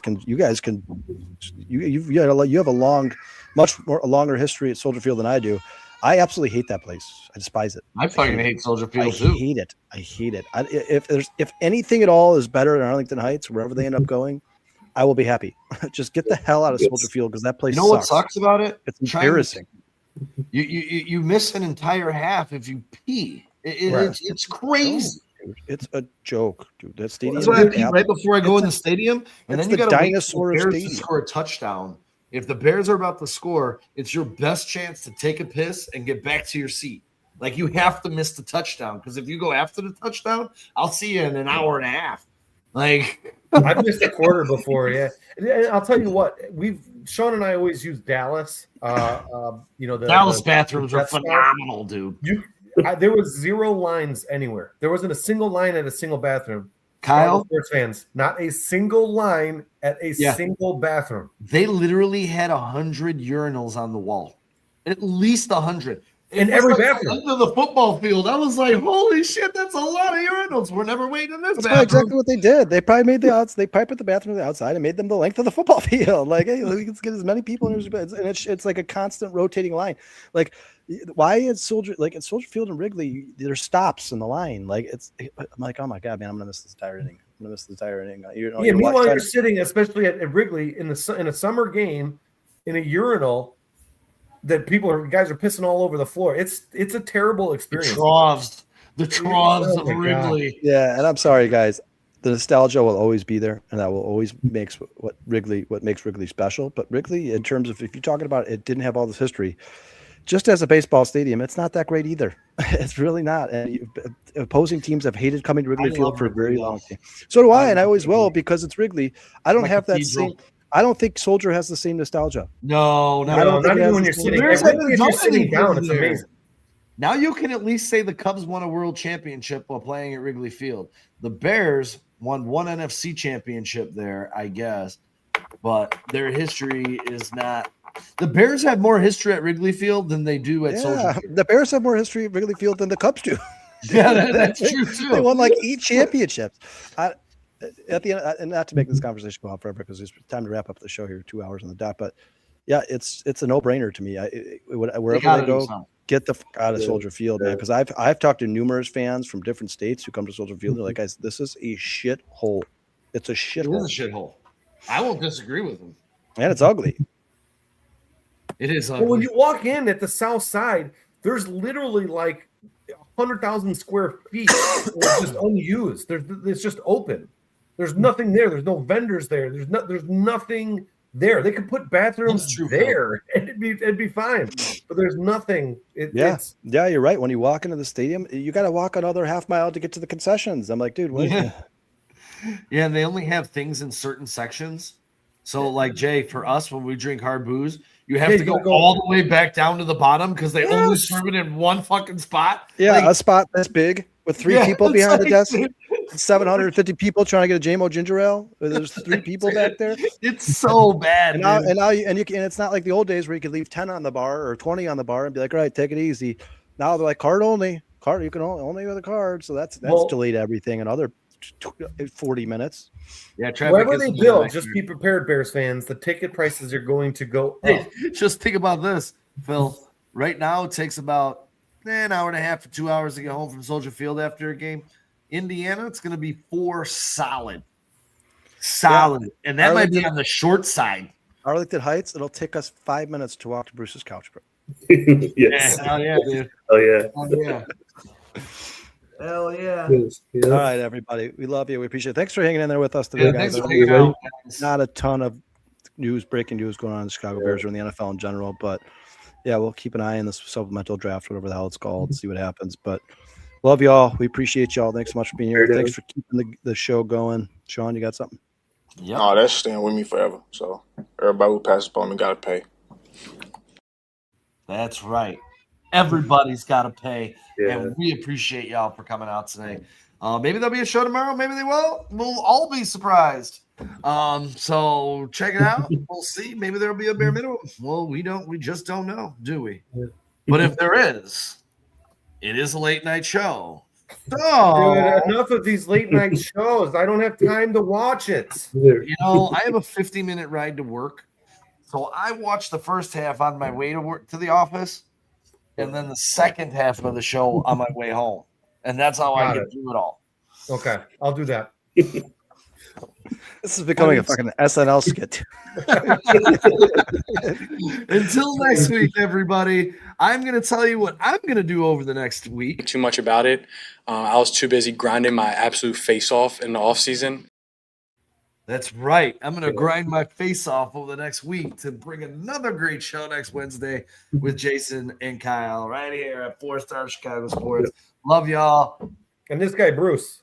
And Bruce. And don't forget, Saturday, the Northside 9, we're going to beat up on the Cubs some more, even though the Cubs are beating up on the Rockies today.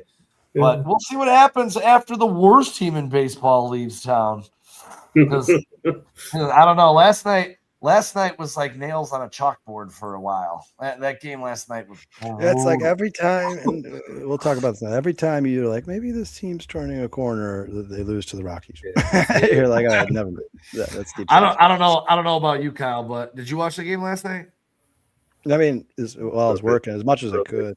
Oh, that's right. Yeah, dude, it was.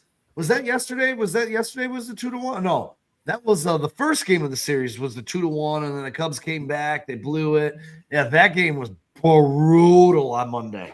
Absolutely abysmal. Yeah, and let's be honest, guys. The first game they won, the walk-off. Yeah. Let's be honest. If that pitcher doesn't make an error throwing to second base, that's a double play and the game's over. Like they need help. I just want to say to all my Cub fans, we're struggling to beat the Rockies. They have 24 wins. Yeah. It ain't better. And like 4 of them against the Cubs. Yeah, like an 8th of them. All right, everybody. We love you. We appreciate you. Please hit that like button. Yeah. Take care of yourself.